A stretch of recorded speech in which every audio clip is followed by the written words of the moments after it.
Blender Sportsbook for high school betting only. We might fail as a sportsbook. It's possible. Especially if we start with high school betting. That might be a thing where the government comes and shuts us down immediately. The Daily Blender, weekdays 3 to 6 on 1580 The Fanatic. If you're considering refinancing or getting a home loan, listen up. This is Dale Hellestray, and when you need a mortgage, the team I use is led by my good friend, Jeff Locks. And here's why. Jeff and his team negotiate with over 50 lenders to find the best possible deal. Your home has gone way up in value over the past year, so why not utilize your home equity to reduce your monthly expenses or even pay off some debts? Interest rates are still at all-time lows, and if you obtained your current mortgage prior to 2020, you can save a lot of money. Here's the best part. There's absolutely no lender fees. Jeff is truly Arizona's low-cost lender with over 30 years of experience. So call Jeff Locks, and if Jeff can't save you money, you'll get a free $50 Amazon gift card. This is a winning play, so call Jeff today, 480-202-0692. That's 480-202-0692. Jeff Locks, NMLS number 1003782, National Mortgage License number 181106, Bear Financial Group, AZMB-0904774, Equal Housing Opportunity.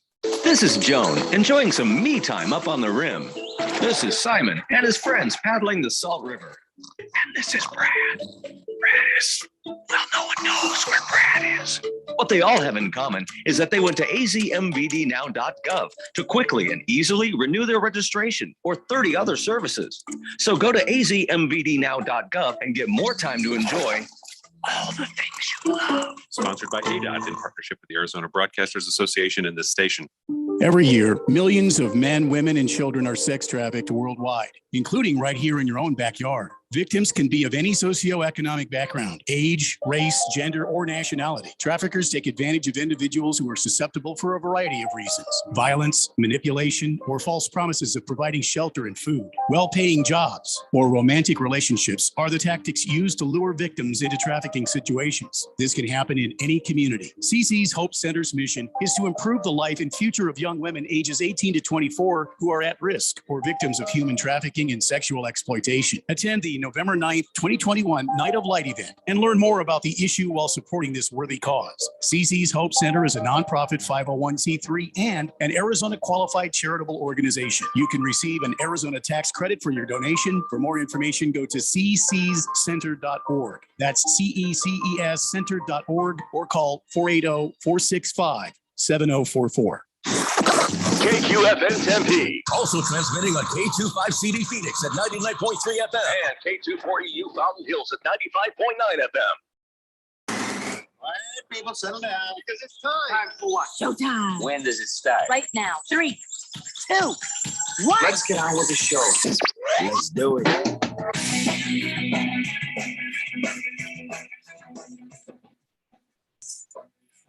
All right, everybody, it's Tuesday here on the Daily Blender. And a good friend, your radio pal, Jeffrey O'Brien, alongside Randy White.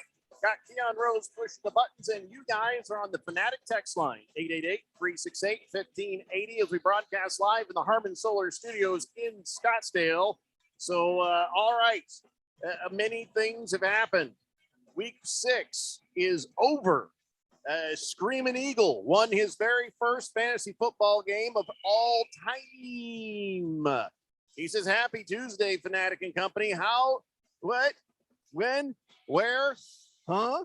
Did hell freeze over? I actually scored a win in fantasy football. And Screaming Eagles team is not bad. It's just he's had a bad run of luck, and sometimes that happens. And now he's finally gotten himself a win. And he's finally got the hang of the fantasy football, and I bet he'll enjoy playing for years to come. Boomer Sooner says, good day, gentlemen. Beautiful day in the Valley of the Sun. Jeffrey, yes, it is. I've jumped all the way up to number 2 and league number 7. Boomer Sooners hanging tough, buddy. One game behind. Randy, can I get a cold beer and a shot for my jump to second place, please? And maybe a little Boomer Sooner there because Boom Sooner, Boom Sooner, Boom Sooner, Boom Sooner. And here's a interesting piece of information for you. Rumor has it Spencer Rattler from Oklahoma may transfer portal to Arizona State University. No kidding. Where did you hear that? Did you just make that up? Well, I don't think he has a chance with Jaden Daniels in there. I think Jaden Daniels has entrenched himself. But isn't he a senior? as the guy. No, he's a junior, I believe. Oh yeah, So, then so he can go to the NFL if he'd like. But yeah, he but may not. I think Boomer Sooner's smoking some Boomer Sooner, Good day. some hay. Hefty Lefty says, "Attaboy, Screaming Eagle. Good job getting off the schneid." That's right. That's a weird saying, the schneid. Should I look that up? Schneid. I've never seen the word Don't do it. schneid. Don't Wait, do it. why? Don't do What's that mean? Don't look it up. Why? Don't. I don't know how if it has some sort of negative connotation, but haven't we suffered enough? Wikipedia says to get off the schneid means to break Damn a it! scoreless, hitless, or winless streak. That's it. So it's not that bad. Well, that Well, at least in that origin. Let's see here. Yeah, I don't see anything in here about where it came from. So somebody says the origin might be Yiddish, based on the schne combination, but they couldn't say for sure. Schneid is not Yiddish. Schneid is actually short for Schneider, a term originally used in a card game of gin, meaning to prevent an opponent from scoring any point. Schneider entered the vocabulary of gin from Germany, probably via Yiddish, where it means tailor. Apparently, the original sense was if you were Schneidered in a game, you were cut as if by a tailor from contention in the game. Oh boy, that's a long way to go for that one, isn't it? Wow. So I don't know how much of this is right or wrong. You start with Wikipedia and you end up with misinformation. So I mean, that's the best I could come up with on very short notice. What do you think? It would be something really filthy? Well, I mean, haven't we canceled enough? Can't we just move along? We can't cancel the schneid. The schneid is the cancel. The schneid. He's off the schneid. He schneided the schneid. So anyway, what were we talking about? Oh yeah, Screaming Eagle won a game. There you go. Yeah, and Keon did finally beat me. Boy, I tell you what, the Bills did everything they could to help me not win, except for that Knox touchdown that got called back because I think it was holding or something. And all the throws went to Diggs, the guy I got rid of instead of Sanders. But see, that's the thing. If I'd gotten rid of Sanders, then Diggs would have had a bum night. So there was no winning for me on that. So congratulations to Keon. But standings have not changed at all. I'm still in fifth place, so that makes me happy. Yeah. Moist one put the hammer to me. Yeah, and I think that was everybody's fault. It was Keon's fault. It was my fault. It was your fault because we all did some trades with him, and he was able to boost up his thing. Well, once we realized he was wheeling and dealing, I think at some point maybe we should have thought about. I will not be so kind and gentle next time, Moist one, my friend. Well, here's the thing. Now, all the trades, I stand by them because I had a wealth of Bills players. Normally, all those Bills players are going to hit. Last night just wasn't that great of a week. And then Sunday, Herbert and the Chargers didn't do well. So I had a perfect storm of really great fantasy football players not doing so great in a week. And it happens. It's not the end of the world. So the trades that we made with him were fair and equitable trades. It's just this was the week everything hit for him, and it was the week that nothing wanted to hit for us. So I'm not going to go back and Monday morning quarterback my entire thought process on that. I needed a good running back, and I had him for half a game. We're going to talk more NFL in the 4:00 hour. I want to focus on some of the other stuff that is happening. I want to talk Major League Baseball playoffs. Right now, the Dodgers are up 2-0 over the Braves. I wonder if I should turn off my live feed, because I did not pay attention to either game that the Dodgers and Braves had played. And here they are, the Braves winning the series 2-0. So maybe if I don't watch, maybe that helps. Yeah, I would say probably the best thing for you is to follow the same protocols you had before. Which is don't watch. Don't watch. Okay. I've shut off my screen, so someone else is going to have to give periodic updates on what is happening with the Braves and that other team. So anyways, we're going to talk Major League Baseball. We're going to talk about the NBA season starting on Wednesday night. There's a bunch of stuff that has happened today that is fun and hilarious. But of course, some other things with the Suns and the Lakers and all the above. But before we do anything, it is time for this week's weekly awards. That's right. The weekly awards in fantasy football. But first, in the Harmon Solar NFL Fan Pick'em contest. So, boy, I told you guys. No, Randy. What? Why? Not yet? I'm sorry. I wasn't even close to saying. Oh, I thought you were ready. No. I thought you were going to. I'm sorry. You never get that right. You sure maybe you just want to give that over to Keon to take care of? No way. Because he's right there. I'll never relent. Yeah. Yeah, I'm not going to fight him for it. He's got that look in his eye that this is his territory. Jeffrey. Well, Go ahead. He's going to have it. Eventually, we took the car keys away from Grandpa. So eventually, if Randy keeps firing that thing off at the wrong time, go ahead. We're gonna have to take that from him. But the hell's that noise? That is Cecil playing what we call bone hockey. He gets a bone under his paw and he moves it around and he chases it. Bone hockey. All right. So for me, bone hockey means something else. But all right. So, what? Did I miss the cue again? So for the hosts in the NFL Fan Pick'em contest, Randy, Keon, and Radio Ron have the highest scores with 11. That's right. Kind of. Now, that said, you're still 13 behind me in the picks contest, but you had a good week, Randy. Yeah. I only got 10 right. Big Steve only got 10 right. Boogie only got 9, and so did Ralph. But here's the winner of the whole thing, got 12 points. And yes, I get that there was a bye week, but it also shows you this was not an easy week. But yes, with 12 points after a 5-way tiebreaker, it's still too early, Randy. I was still reading the thing. So what? I'm sorry. Go ahead. Yeah, it's fine. He's only 1 point behind me now in the overall standings. I was surprised I'm still there. But Monday QB 35 won this week in the NFL. You could have just fired it off there, Randy. Yeah, perfect. Thank you. So he's 5 picks ahead of the next best picker, and he is this week's winner. Monday QB 35. Congratulations on that. And now we go over to the Daily Blender Fantasy Football Leagues. I went across the leagues as I do to see who had the high score and who had the low score. Now this is kind of impressive. It was all in the same league. In fact, yes. In fact, another odd thing happened. This all happened in Blender League 6. And here's what is amazing. First off, first time I've ever seen this, 2 teams had 200 plus totals. Thundar the San Barbarian had his highest points were 207.95. Wow. And Junk Food Jake was only a couple behind with 205.65.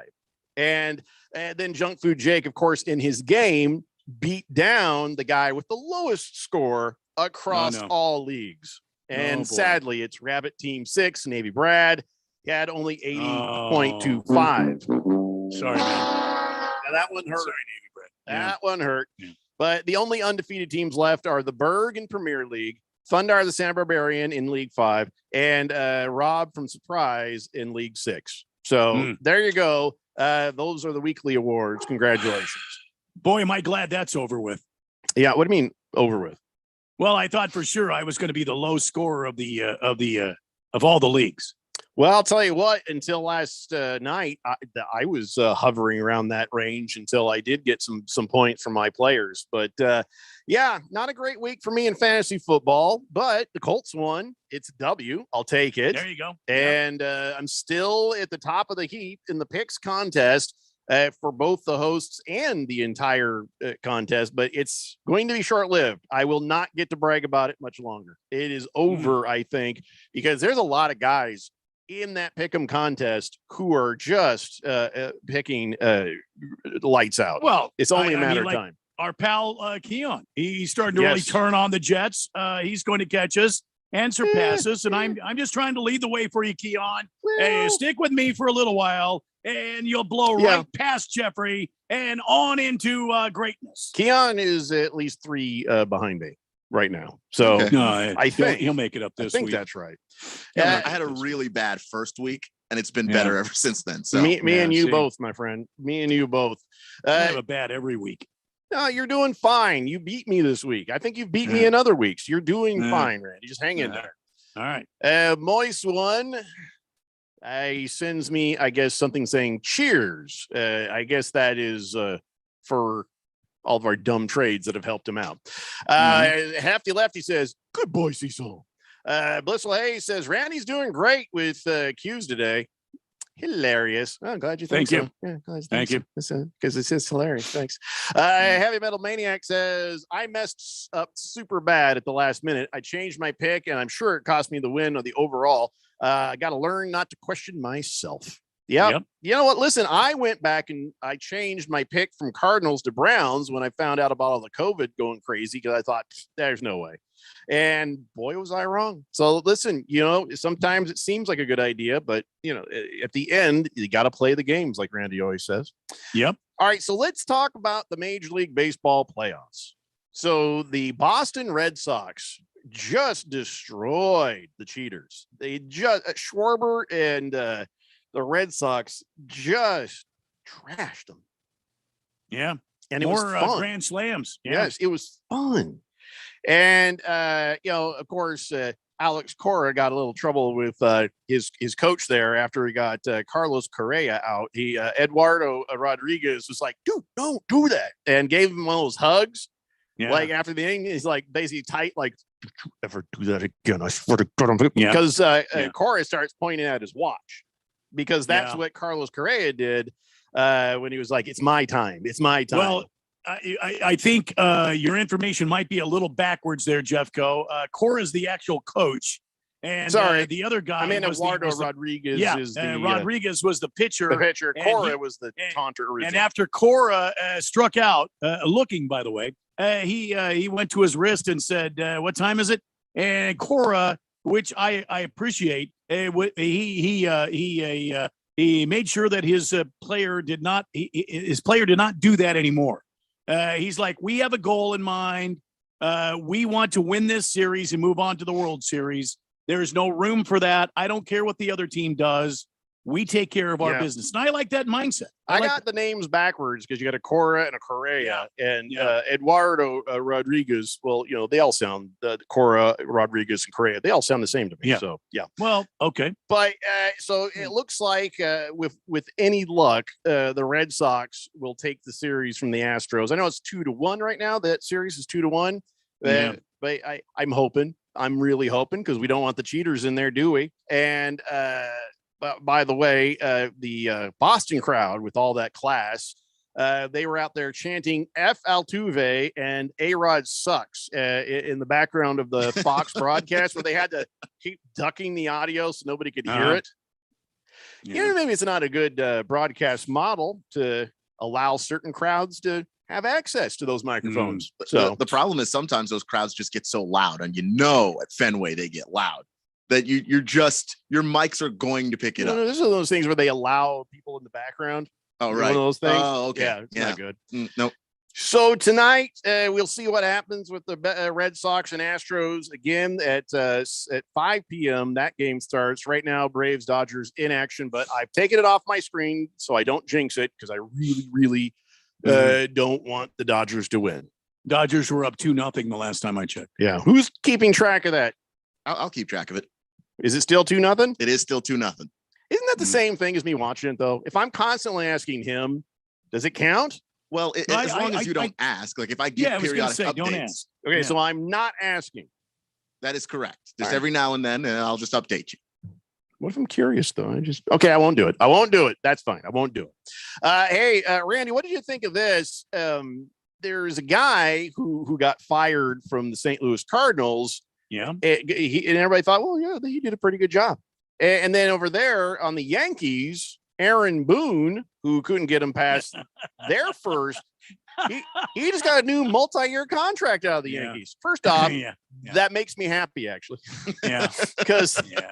But second, the hell, Randy? Well, I don't know that the entire meltdown of the Yankees organization was on Aaron Boone. I think he's an adequate coach. Personally, you, me, or Keon could go and manage the Yankees. They would be just fine. There is no real managerial skills for the Yankees managers. They have all the best players. You just throw out a lineup card and it generally sticks. So Aaron Boone getting the benefit of the doubt. I'm sure all those staunch Yankee fans are, exhilarated and very happy today that Aaron Boone is still their skipper there in the Bronx. Well, suck it, Yankees. As the Yankees do, they solve every problem they can by spending money, and that's fine. But so, what do the Yankees have to do next season different to get past that one-game playoff situation? They're going to have to perform better. They're going to have to execute better. They're going to have to. Do they have to change their personnel to do this? Well, they might have to change their lineups. Some of the guys that they were counting on being real bombers did not turn out to be that way, and that's the part of the season you just don't understand. And then you pay all that money and bring a Garrett Cole in, and the guy it does not perform up to expectation. You're going to have to look at that. I think the Yankees will retool. That's what they generally do in the offseason. They'll spend a lot of money. They'll see what worked and what didn't work, and they will try to put a contender back on the field this coming season. When did they win a series last? Oh, boy. I knew you were going to ask that. Keanu, you look that up for me. I just want to see what you get for all that money. I think we talked about this before, how they spent like billions, not millions, billions, and they're still sitting around without a championship. But go ahead, Frank. I'm sorry. I was just going to say the Yankees, the problem is they need to break apart this team a bit, and they need to plug in some guys that are going to help them move runners around, get runners into scoring position, guys that can be reliable, not streaky hitters. A lot of the guys in the lineup right now are streaky hitters, and they're going to have to address that bullpen. The bullpen is old, and they need to kind of refresh that and move some new blood and new life in there. All right, so now you've kind of given out the formula, Randy. Let's make a pact. If we were in person, it would be a blood pact. I'd take out my giant Bowie knife and I would cut my hand, and you'd cut yours, and we would have a pact. No, let's not do that again. Remember the last time you did that? You passed out, and we brought you back. It wasn't like you could say that, but remember what?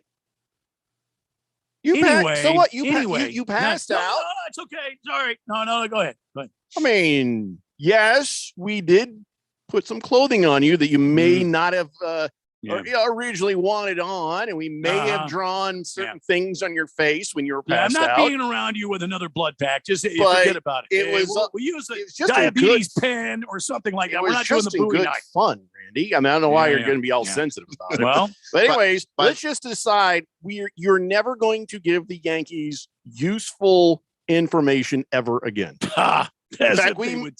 As if they would take my advice. We may need to edit this out of the podcast because I don't want somebody from the Yankees stumbling across this and going, my God, it's so simple.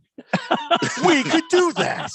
And then suddenly the Yankees are doing better. I want them to continue to get very close to it and fall off the cliff. Which is going back to the previous question about the last playoff series the Yankees won. Actually, a year ago, they won the wild card series against the Indians. But they won the World Series? The wild card. Oh, see, I asked you who wins last time they won the World Series. The last time they won the World Series. Because spending that much money, getting into the playoffs, even going deep in the playoffs, not enough. That was 2009. Yeah. Okay. So 12 years now, 12 years of spending maybe $200-300 million a year, to get this done. That's $1 billion plus. Mm-hmm. Yeah. And part of it is, like Randy said, that they're bringing in guys. And I thought that the Yankees actually were trying to lean more towards analytics. That's what they say. But the people that they bring in that don't suit that, like Giancarlo Stanton, the man can crush a baseball, but he strikes out so much. He just swings at everything. That's not good for this team. And they got a bunch of guys that just swing at stuff. They're not going anywhere with that roster. Hooray! Aaron Boone or no. All right, we have to take a break. I got text waiting on the text line. And when we come back, we will scurry on over, or as Randy likes to say, for full-grown men, scamper. And we will talk some NBA. As you know, the season, it starts today, right? For some teams. Some teams are starting their season today. Yeah, Suns are starting tomorrow. Let's talk about that when we come back. It's the Daily Blender here on 1580, The Fanatic. This is Brent Musburger's Action Update on 1580 and 99.3, The Fanatic. Simple Green is perfect for making your auto, RV, cycling, boating, and other sporting equipment look like new. simplegreen.com. Arizona State gets this upcoming weekend off, but for Arizona, still looking for their first win of the season. They are going to play on Friday night when they match up against Washington. Washington is currently sitting as an 18-point favorite, the over-under at 45. NBA basketball, the Phoenix Suns, they begin their season tomorrow. They are going to play host to the Denver Nuggets. Phoenix sitting as a 6-point favorite, over-under at 223.5. 2 NBA games coming up tonight. The Bucks a 1.5 favorite against the Nets, and the Lakers are 3.5-point favorites against the Warriors. For the latest odds all the time, visit vsin.com. I'm Matt Pauley. This has been your action update on the Fanatic. NASCAR Championship weekend returns to Phoenix Raceway November 5th through the 7th. A wild season of unexpected will culminate in Phoenix with drivers putting it all on the line for their shot and earning the title of NASCAR Cup Series champion. Featuring 4 championship races in 3 days. Don't miss your chance to witness history from atop the grandstands as the action goes 5 wide into the iconic dog leg. Or from up close with access to the fan-friendly infield experience. Get your tickets to see the NASCAR Championship in person. Go to phoenixraceway.com. Hurry, tickets won't last much longer. Still looking for that one special voice that makes you fall in love with podcasts? The One is out there and free on Spotify. With over 2 million shows and today's most talked about podcasts, Spotify is the best place to find that one special show that makes you laugh, keeps you interested, and keeps you listening for more. Whatever you're into, get way more into it with a podcast. Find the one you've been listening for right now, free on Spotify. You don't sit behind a desk every day to earn a living. You're out and about making it happen. And sometimes you get a little bit behind on your paperwork, like bookkeeping and paying your taxes. It's easy to get behind on paying your taxes. It happens to the best of us. And you know what happens next. The big bad IRS comes knocking on your door. And when that happens, you need to call the good old boys at the Tax Doctor. Let them do what they do best. Deal and negotiate with the IRS so you pay the lowest you can in back taxes that the law allows. We are a 100% U.S.-based company, and we've saved our clients millions over the years in back taxes. If you owe $10,000 or more in back taxes, call my friends right now at the Tax Doctor and learn more. 800-628-6070. 800-628-6070. 800-628-6070. That's 800-628-6070. Being in the Army National Guard is about more than serving your country. It's about being there for your community when your neighbors need you most. The Army National Guard makes college affordable, and serving part-time can help you graduate debt-free. Do you want to stay close to friends and family? The Guard allows you to serve close to home. Serving part-time in the Army National Guard lets you have the life you want. Learn more by visiting nationalguard.com. Sponsored by the Arizona Army National Guard, aired by the Arizona Broadcasters Association and this station. Providing you with the latest sports news, commentary, and analysis. So I am holding out, much to the chagrin of my dad. Don't be greedy. My agent said, so here's the deal. We're all right with the signing bonus. We'll get a little more there. But what we're fighting for is the third year and $20,000 on the third year. What did your father say? When it was all said and done, good job. Jacobs and Helly on Arizona's new home for sports. 1580 and 99.3 The Fanatic.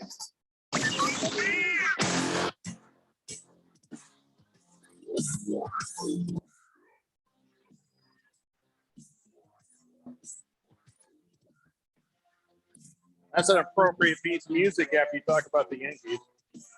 Yep. It's a Daily Blender here on 1580 The Fanatic, Arizona sports betting station. Now the NFL just never stops around here because we're also your home for the NFL. We got Thursday Night Football, Broncos at Browns, 5 p.m. on Thursday. Then on the Sunday, we got Sunday Night Football, Colts and 49ers. And then on Monday Night Football, it's the Saints and the Seahawks. So what was that Thursday night game? Oh, you heard it. You heard me. No, I didn't. Well, Colts and 49ers. What? It's Colts and 49ers. It's the Colts and 49ers, okay? I don't want to promote it. I don't want people to see bad things happen to my team. And I don't like when they're on prime time these days because all it is just is sadness. And even when they get close, it just ends in sadness. So, I mean, yeah, I know we won, but it was the Texans, okay? The 49ers for as well as the Cardinals whoop their ass, I just don't know the Colts are going to be able to do the same thing. I mean, I don't know. Okay. Can't ask you, Randy, because you are very much a Cardinals homer. But Keon, be honest. What do I have a chance? I mean, you have a chance. Okay, don't give me that crap. You show up the stadium. Everybody got to play. No. Can I win? Can we win this game? You can win the game. Yeah. Will they? Will they? I think the 49ers will win it. But I guess I should have started with will. But can you? Yeah, you're playing a team with a rookie quarterback and injuries. Blah, 15-8 it's an F. All right, moving on. Because I don't want to talk about my Colts right now. Let's talk about before we do talk about NBA, let me get all straightened out here on the text line. Okay. Thundar the Santa Barbarian says if Jeffrey had a whistle, he'd use it on Randy for taunting because he keeps firing off the music at the wrong time. But hey, my team is doing okay, so I'm happy in the fantasy football this week. Yes, you are, sir. Yes, you are. Well done. Mr. Wilbur says, I never question myself. Well, sometimes, but only on the days that end with Y and there's a full moon rising. But otherwise, I'd never question myself. Were we questioning ourselves? I didn't think so. Randy, were you questioning yourself? No. Okay. Mars 805 says, congrats on the Pick'em winner this week. I was one of the ties, I believe. Go Lakers, he says, and let's have an 805, please, Randy. You guys are doing a great job. Thanks, man. Thank you. Yeah. And I should not have read Go Lakers with such enthusiasm. I kind of Ron Burgundied right through that. And I got to remember the NBA season starting. I can't say nice things about anybody's team, especially not the Lakers. So that's the last time you're going to hear it that way, Mars. And also he kind of slipped it in the middle as opposed to putting it at the very end. Oh, it's on me for not reading, but I just don't remember Mars Bars 805 putting objectionable material in the middle of the text. So I apologize, Suns fans. Fed fan says, hi guys, Keon, I made your Frankenstein pumpkin. Wow, that was quick. Thank you. And there's pictures of it right here. And she says, when I finished it, I thought this is the ugliest thing I've ever made. Then I put a light in it and it actually does look really cool. And yeah, I see it's actually perfect. That is a job well done, Fed fan. Wait till you see this thing. You know what? I'm going to put it out on the porch. I'm excited. Oh no, it'll get stolen. Oh, that's true. You put it in the window or something. You do what you want. I'm just saying this is something you're going to want to protect. Okay, true. Because when she does these things for us, work of art time. King Kitten says it's time for. I'm not going to read it that way. So it's time for what? It's something about the Dodgers and stuff. Yeah, I'm not Vin Scully, and I don't like your team. But he says easternmost in quality, westernmost in flavor. Farmer John, Dodger Dogs. Yeah, that's Vin Scully's lines, man. Love Vin Scully. Don't like the Dodgers. Daylight Drew says, hey, fellas, been a while. Please pour me a Lagunitas and go anyone but the Dodgers. There you go. Here, Daylight Drew. Navy Brad says, hi, guys. Heard my team mentioned for League 5. Did I win a prize? Do I get a 6-pack of Mountain Dew? No, you get nothing. You have the lowest point total of any team in all of the Daily Blender fantasy football leagues. You get our undying laughter. Yeah, we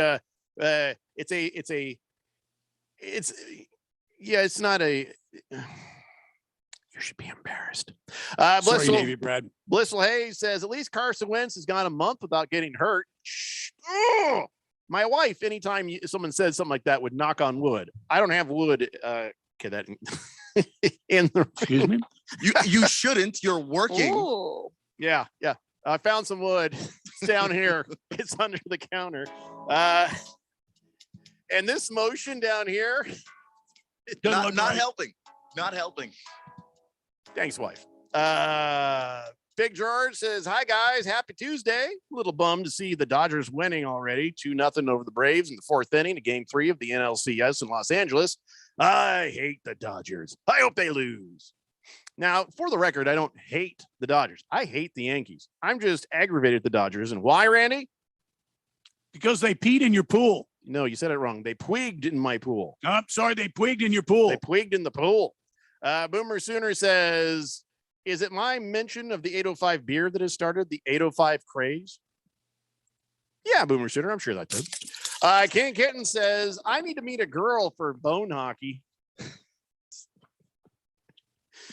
It's always a good place to start. Yeah. The Navy Brad says, thanks, Randy and Keon, for your kind words. And listen, Navy Brad, I'm just the messenger. I feel bad. I feel bad for you. Just do better. Sorry, Navy Brad. Just do better. Yeah, you can always improve. Bounce back. Blissful A says, if you don't have wood, you know who to call. Oh, my wife. I'll take care of that real fast. All right. So let's talk the NBA. Starts Wednesday night. The Suns are at home against the Denver Nuggets. Now, it's a good team, and they have the money line at negative 250 for the Phoenix Suns. They are favored. The over-under is 223.5. And, of course, we're all just going to say go Suns, right? Yeah, go Suns. Go Suns. Easy call. No idea what is going to happen on that court. And why, you say, Jeffrey? Why? I'll tell you why. Because what sort of a mood is DeAndre Ayton going to be in when he did not get his max contract thing? He's probably not going to be in a good mood, but I hope that he takes that and he internalizes that and he uses it as fuel like all the great ones do. And go, okay, well, I'm going to prove to the organization that I am worthy of that contract and go out and earn it. Yeah, prove them wrong, Ayton. Prove them wrong. Don't do the other thing where you're just like, okay, whatever. Well, I mean, if Ben Simmons' attitude is any sort of inclination as to what's going to happen with DeAndre Ayton. It's two different people, though, there. Well, I realize it's two different people, but. And the situation's a little different, too. It's the NBA. We're talking about potential superstars in the league. The Suns did not get this Supermax contract done with DeAndre. Is he going to show up with a chip on his shoulder, or is he going to show up with an attitude? So the question is, which direction does the chip go? If the chip is towards the Suns, but not the team, then his frustrations should be taken out on the other team. But if his frustrations are towards the Suns, period, then he's going to regress. He's going to pull back. He's not going to play with all his heart because he's going to be like, who care about me? Why should I care about them? I don't know about that because I think that even if he has something against the Suns, it's going to be Robert Sarver. It's going to be James Jones. It's not going to be Chris Paul, Devin Booker, all the other guys that you got to, Monty Williams, all the guys you got to look in the eye and say, like, hey, guys, I'm not playing my best right now. And everyone's going to ask you why. Well, you didn't get the contract. Like, no, that's not going to work. He's going to show up. I think he's going to show up. We will find out tomorrow night. We will find out. He is a team player. For all of the stuff that you can say about the motor. And, sometimes he gets squashed by other opponents and then he just kind of retreats. He is a team guy. He does love that team and he does play for his guys. Guess we'll find out tomorrow. I think Navy Brad's mad at me. Oh, boy. But before, by the way, you get to that, the Braves have tied up the game. Yes. 2 runs apiece. Yes. And Bruno Baller says the Braves just need to split in Los Angeles, come back home 3-1. They'd be in good shape.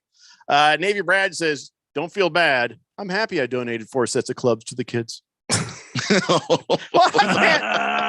I can't thank you enough. And I also can't thank you by telling you lies. This week, you were very bad at fantasy football. Do better. Just do better. And it could be any of us in any week. I mean, it was almost me, Navy Brad. And in week 1, it was nearly me. I had like 95 points. I was better than the worst score by like 5. Like it happens. You know who I feel bad for is the bunnies you named your team after.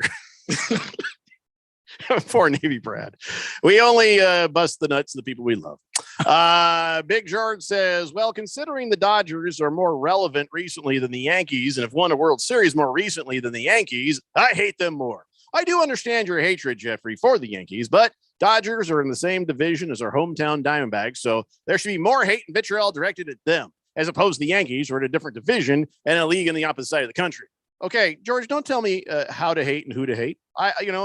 I don't tell you who to love and how to love. So don't tell me who to hate and how to hate. If I hate the Yankees, I've got my reasons. And if you want to hate the Dodgers, you've got your reasons. But don't come around here trying to tell me who to hate. Boy, when it comes to hate, who I hate in my heart, it's my business. Agreed. I hate the Red Sox a lot. Don't hate the Red Sox. Stop. I hate the Red Sox so much. But granted, it's the cheaters. I'm not rooting for the cheaters right now. I'm rooting for the Sox. Yeah. Because you got to knock them out. Yeah. But I can't. I'm swallowing a lot of pride to do this. Yeah. Listen, I'm a fan of whoever beats the Yankees. And now I'm a fan of whoever beats the Astros and whoever beats the Dodgers. After that, no matter what happens, I kind of feel like it's going to be the Braves I'm pulling for the rest of the way. The Braves are my team right now. Yeah. Yeah. I know we're division rivals, but Braves fans were always nice to me. So the rivalry only goes one way for your Washington team. You know that, right? Just saying. Anyway, so DeAndre Ayton did not get extended. Now what happens? Well, here's the two possibilities. He'll sign a long-term contract that will, be at the end of this season. He'll either jump on another team or the Suns will grab him, but he'll get himself a good contract at the end of that. They're also saying, well, maybe he signs the 1 year, $16.4 million qualifying offer Phoenix has to make to retain his rights as a restricted free agent.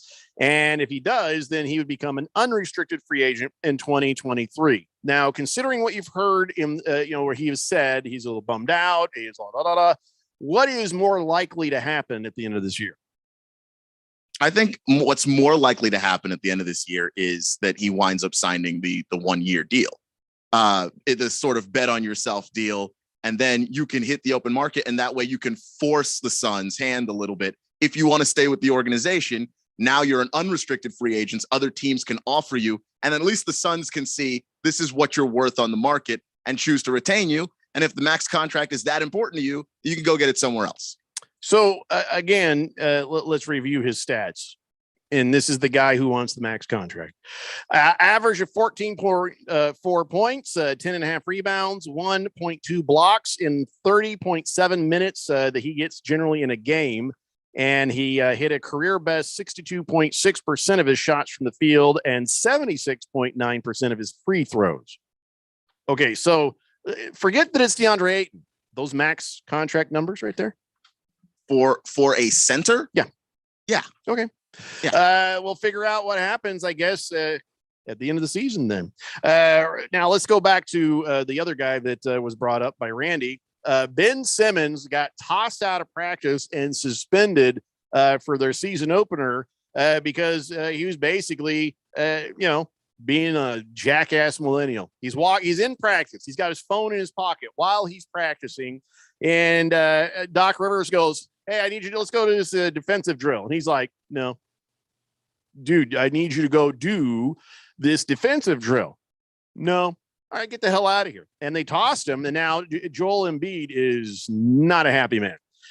He's like, "I don't care about that man. He does whatever he wants. That's not my job. That's the front office. I'm only focused on trying to make the team better, win some games, play every night, try to lead here. So what happened to him? I don't care." So basically, Ben Simmons just made a lot of non-friends as if it was already going to be hard enough for him on that team. Yeah, I mean, this is exactly what I was talking about with DeAndre Ayton, where you might have some vitriol with the front office, but you can't let down your guys. And I don't think DeAndre is like that. Ben is clearly like that. Ben is capable of apparently showing up to a building, walking in, and the guys that have his back, maybe Daryl Morey, the GM, doesn't like you very much. Maybe Doc Rivers, there's a little contention there. But Joel Embiid has been trying to speak up for Ben Simmons all summer long. And this is the kind of crap he pulls. It's terrible. Yeah, it is. It's sad. And it just shows his age and his generation right there. That's why. Well, Joel Embiid is from the same generation. I don't think this is a generation thing. That's Joel Embiid is an exception to the rule. My son is an exception to the millennial rule. You are an exception to the millennial rule. I think, but I'd say most people are not. I don't think so. I feel like most of the league is not acting like Ben Simmons. Okay, I want you to look to your left. Do you see who do you see there? To your left? Anybody? No. Do you see anybody to your right? No. That's how many other millennials I would have in that studio right now. Okay. So trust me.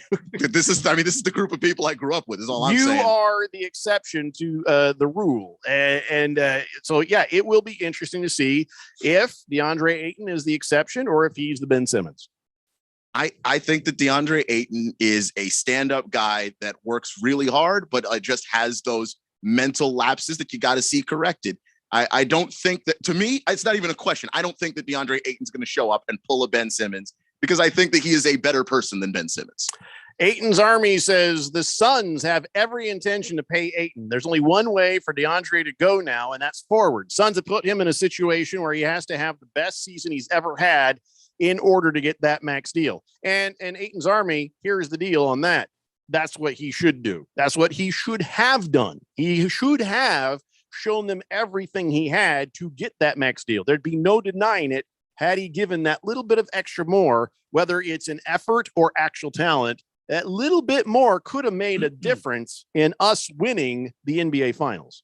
Fair enough? Yeah, though it was the finals. Like all year long, he had been giving that effort. He had taken a massive step forward in terms of the effort that he was putting out. If you remember, I was still critical of how much of that effort and how much of that killer instinct he was actually able to show. So he was still lacking. And I was one of the only voices out there saying it.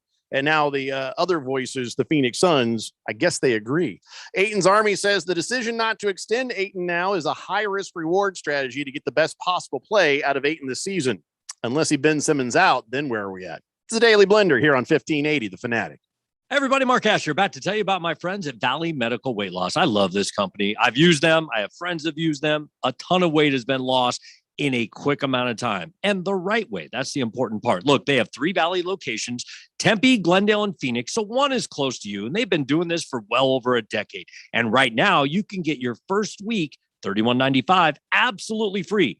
Just mention Money Radio or mention The Fanatic, and it is on them. 602-441-3305 or valleymedicalweightloss.com. Your favorite radio station. And now you're up to date on the news. Stand by for weather and traffic right after this.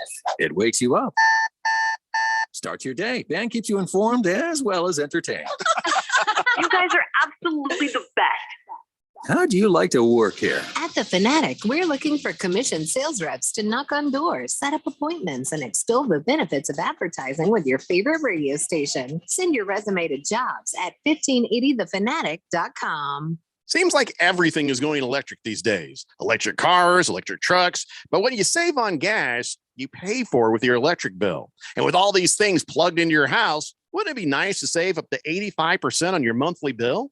Well, you got to call Harmon Solar. Harmon Solar is a family-owned, woman-owned local company that uses top-of-the-line equipment. Call Harmon Solar, 800-281-3189. That's 800-281-3189. Or go to harmonsolar.com. If you're considering refinancing or getting a home loan, listen up. This is Dale Hellestray, and when you need a mortgage, the team I use is led by my good friend, Jeff Locks. And here's why. Jeff and his team negotiate with over 50 lenders to find the best possible deal. Your home has gone way up in value over the past year, so why not utilize your home equity to reduce your monthly expenses or even pay off some debts? Interest rates are still at all-time lows, and if you obtained your current mortgage prior to 2020, you can save a lot of money. Here's the best part. There's absolutely no lender fees. Jeff is truly Arizona's low-cost lender with over 30 years of experience. So call Jeff Locks, and if Jeff can't save you money, you'll get a free $50 Amazon gift card. This is a winning play, so call Jeff today, 480-202-0692. That's 480-202-0692. Jeff Locks, NMLS number 1003782, National Mortgage License number 181106, Bear Financial Group, AZMB-0904774, Equal Housing Opportunity. Bruce Jacobs here to tell you there is no doubt that Harmon Solar can save you up to 85% on your monthly electric bill. That's a fact. But did you know it's possible to get solar for $0 down? You can lease, finance, or even purchase outright. They have plans that fit everybody. Harmon Solar is a family-owned, woman-owned local company that uses top-of-the-line equipment. Call Harmon Solar at 800-281-3189. That's 800-281-3189. Or go online to harmonsolar.com. 1580 and 99.3 The Fanatic. Arizona's new home for sports.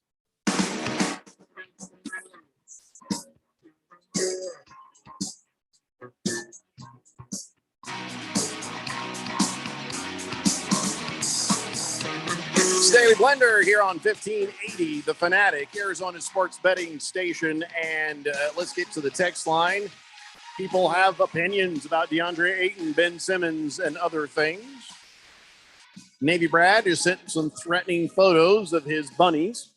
It's not a euphemism. Actual bunnies One named Winston, he says, is pondering trades in fantasy football while Angel is resting up for her next mission. It's all good, which I imagine the mission for Angel is going to have something to do with my jugular vein. So I need some anti-bunny protection here, and I need it fast. 888-368-1580. Bruno Baller says the Braves and Red Sox would be an interesting World Series, being that the Braves organization actually played in Boston for a while. Oh, that's right. Long time ago. Yeah. Boomer Sooner says, come on, Jeffrey. Any player that makes an NBA roster is making a great contract. It just drives me nuts. These babies are complaining. Oh, should I make 17 million or should I make 17.9 million? Well, here's the thing, though, Boomer Shooter. I appreciate that, but it's relative. What I get paid is relative to my talents and what I bring to the table. And so should be the same thing for the basketball players. What I get paid, there's a certain, range of what would be an appropriate amount of money. And I'm sure in your job, same thing. There's just a different scale. And if you're in a job and you're looking around at your peers and you're like, well, how come I'm not making that much money? I should be making that much money. And then you go into the boss, you have a conversation and a negotiation.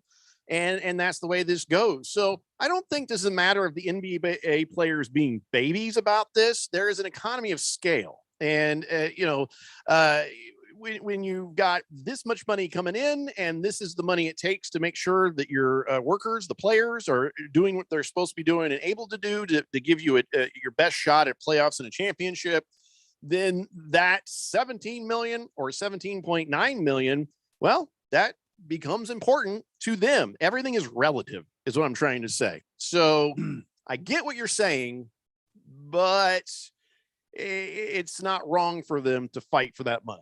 No, according to what I'm sorry about that, Keon. According to what I'm reading here, only 4 true centers in the NBA are making the max: Rudy Gobert, Karl Anthony Town, Joel Embiid, Nikola Jokic.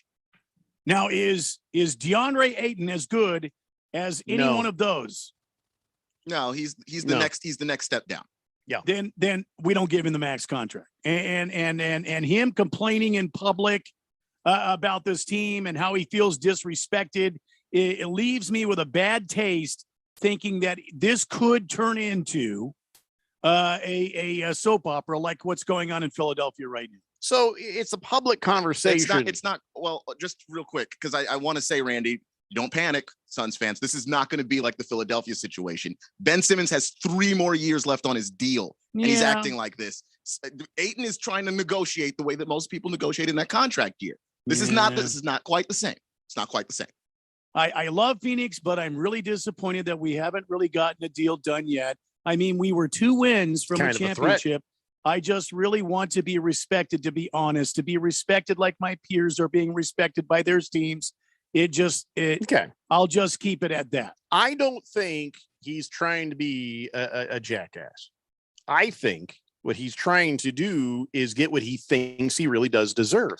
DeAndre Ayton might think he is just as good as those 4 guys we talked about. It could just be he does not have a proper view of himself at the moment. Maybe his agent is telling him, oh, you're definitely worth more than this. His friends, his family, the people around him are saying, oh, this is ridiculous. You're just as good as those guys. And I want somebody to have the confidence that they are that good. So I'm not going to get all crazy and criticizing DeAndre Ayton for wanting this, for negotiating this, doing what needs to be done. But on the other hand, Suns fans, Suns business, you don't have to play scared in this conversation. Yeah. Because everybody's just scared. Oh, well, then we might lose him. You might. You very well might, but that doesn't mean you should overpay. You know how many idiots bought houses for $100,000, $200,000 more than they should? Because they're like, well, if I don't get this, well, what am I going to do? You know what? Okay, you pay what the market will bear, and that's what you get. And you may not get what you really need. And maybe if DeAndre Ayton can't step up and earn that max contract, DeAndre Ayton is not the center you need. I mean, no, that's really what it comes down to. I happen to be confident that he has that ability in him and he can prove it. And he's now he went to the negotiating table. They said, no, show us a little bit more. And so now he's got to show him a little bit more. That's really all it comes down to. And I believe he can do that. I believe he will do that. And he'll be worthy. I hope you're right. Of that contract. Because I think he is, if I just talk about the physical tools, he is in the same class with those 4 guys that you mentioned. But he hasn't done the things and achieved the things. We're talking Jokic winning an MVP. Okay. We're talking Embiid being in that conversation. Keon, potential is a theory. Performance is a fact. I agree. I'm saying he's got to go show it. I'm saying he's physically capable of doing what those guys can do. We shall see. Yeah. I wonder. I'm sorry, Jeff. Go. Just one more comment.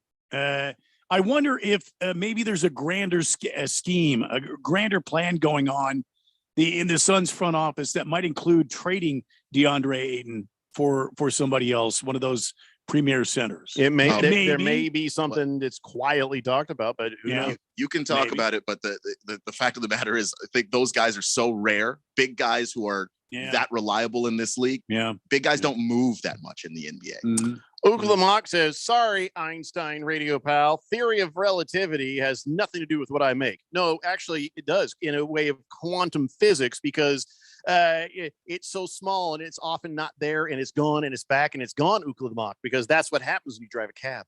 888-368-1580. Navy Brad says, kiss the cook. If he only busts the nuts of the ones he cares about, I'll send you a jar of jelly to go with your peanut butter. What the hell did that even mean? I don't know. Blissful Hayes says, if Booker and Paul wouldn't turn the ball over so much, then Ayton could get more shot attempts. Wow. Hey, if Ayton could get more rebounds, then he could get more shot attempts. And maybe some games would have been won. And also, DeAndre Ayton is not a child. He can call for the ball too. If DeAndre Ayton is on the low block and he feels like he's got a matchup, he's going to win. You think if he puts his hand up, Chris Paul's not giving that to him? No, like DeAndre Ayton has to want to go down there and kill people. Like that's just really what it is. That's what you need. You need him to be more like Von Miller. I'll explain what that means later. Hefty Lefty says the difference between ordinary and extraordinary is that little bit of extra. You're right. And that's what he needs to show. Ayton's Army says there is zero chance DeAndre Ayton pulls a Ben Simmons and makes this bad for the Suns. Ben Simmons is doing dumb things to upset the 76ers at the direction of his agent, Rich Paul, who does not represent DeAndre Ayton, by the way.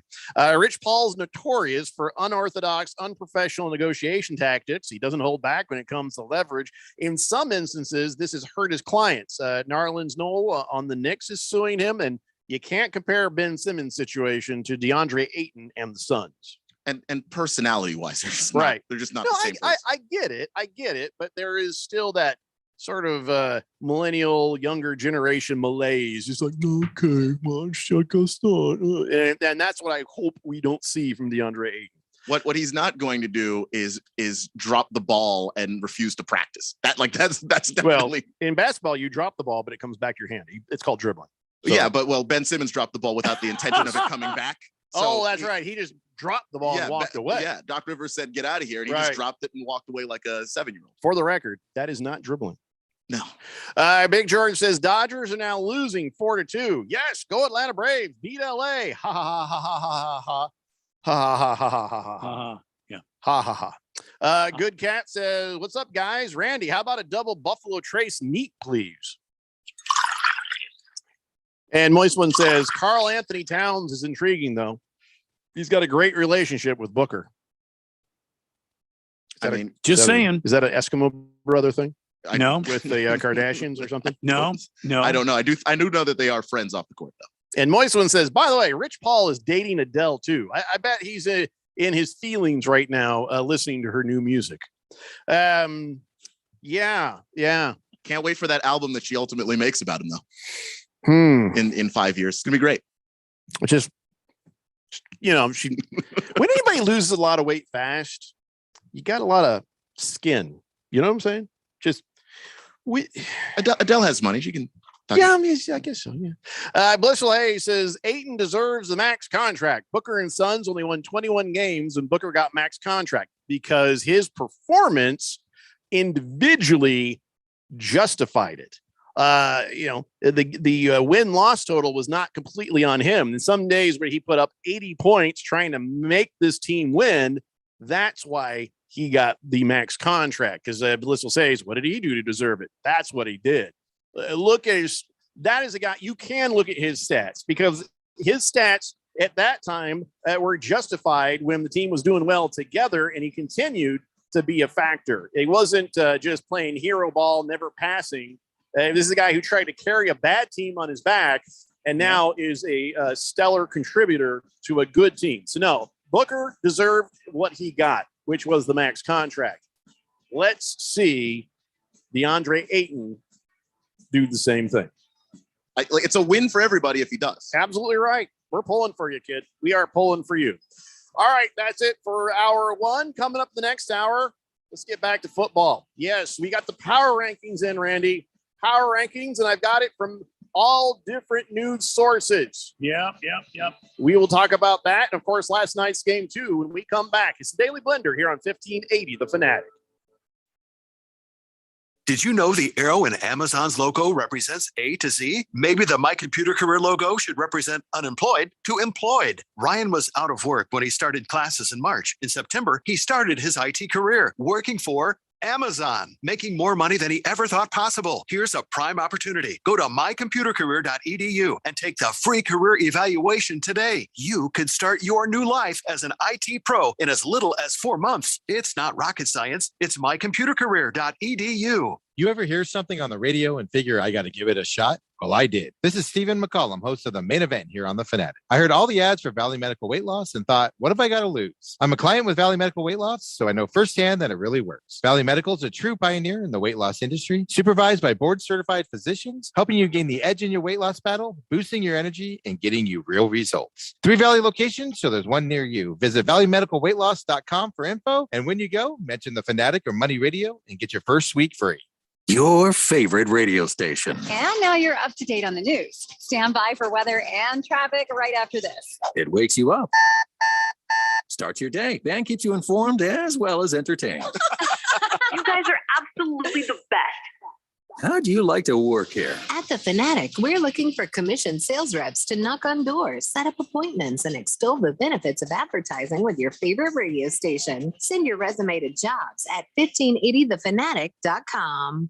When it comes to automotive repairs, where do you start? Been looking for a new home? Should you rent or buy? If you're looking for the latest trends in the automotive industry or real estate, look no further than the Drive Friendly Radio Show. Hosted by Steve, with over 40 years in the automotive industry, and Felicia, who's well established in the real estate market, you can get great advice and insight you can trust. You'll be smarter for listening, and maybe you'll have a little fun, too. The Drive Friendly Radio Show, Saturday mornings at 10 a.m. on 1580 and 99.3 The Fanatic. We're on a mission to connect every Arizona service member, veteran, and their families to the support and resources they deserve. If you or someone you know needs assistance with benefits, health care and wellness, employment, or housing, visit connectveterans.org or call 866-4AZ-VETS right now to learn more. This message is brought to you by the Arizona Coalition for Military Families, the Arizona Department of Veterans Services, and Arizona's Be Connected partners. Contractors need bonds, and the professionals at Constructors Bonding have been Arizona's leading surety management team for 40 years. We don't just deliver bonds, we make your bonding better. As the number one producer with 14 markets, Constructors Bonding has the relationships and expertise to get you better capacity, better rates, and better terms. For better bonding, call Dave McKee at Constructors Bonding at 602-432-5929. That's 602-432-5929. Or visit cbialliance.com. KQFN Tempe. Also transmitting on K25CD Phoenix at 99.3 FM. And K240U Fountain Hills at 95.9 FM. All right, people, settle down. Because it's time for what? Showtime. When does it start? Right now. 3, 2, 1. Let's get on with the show. Let's do it.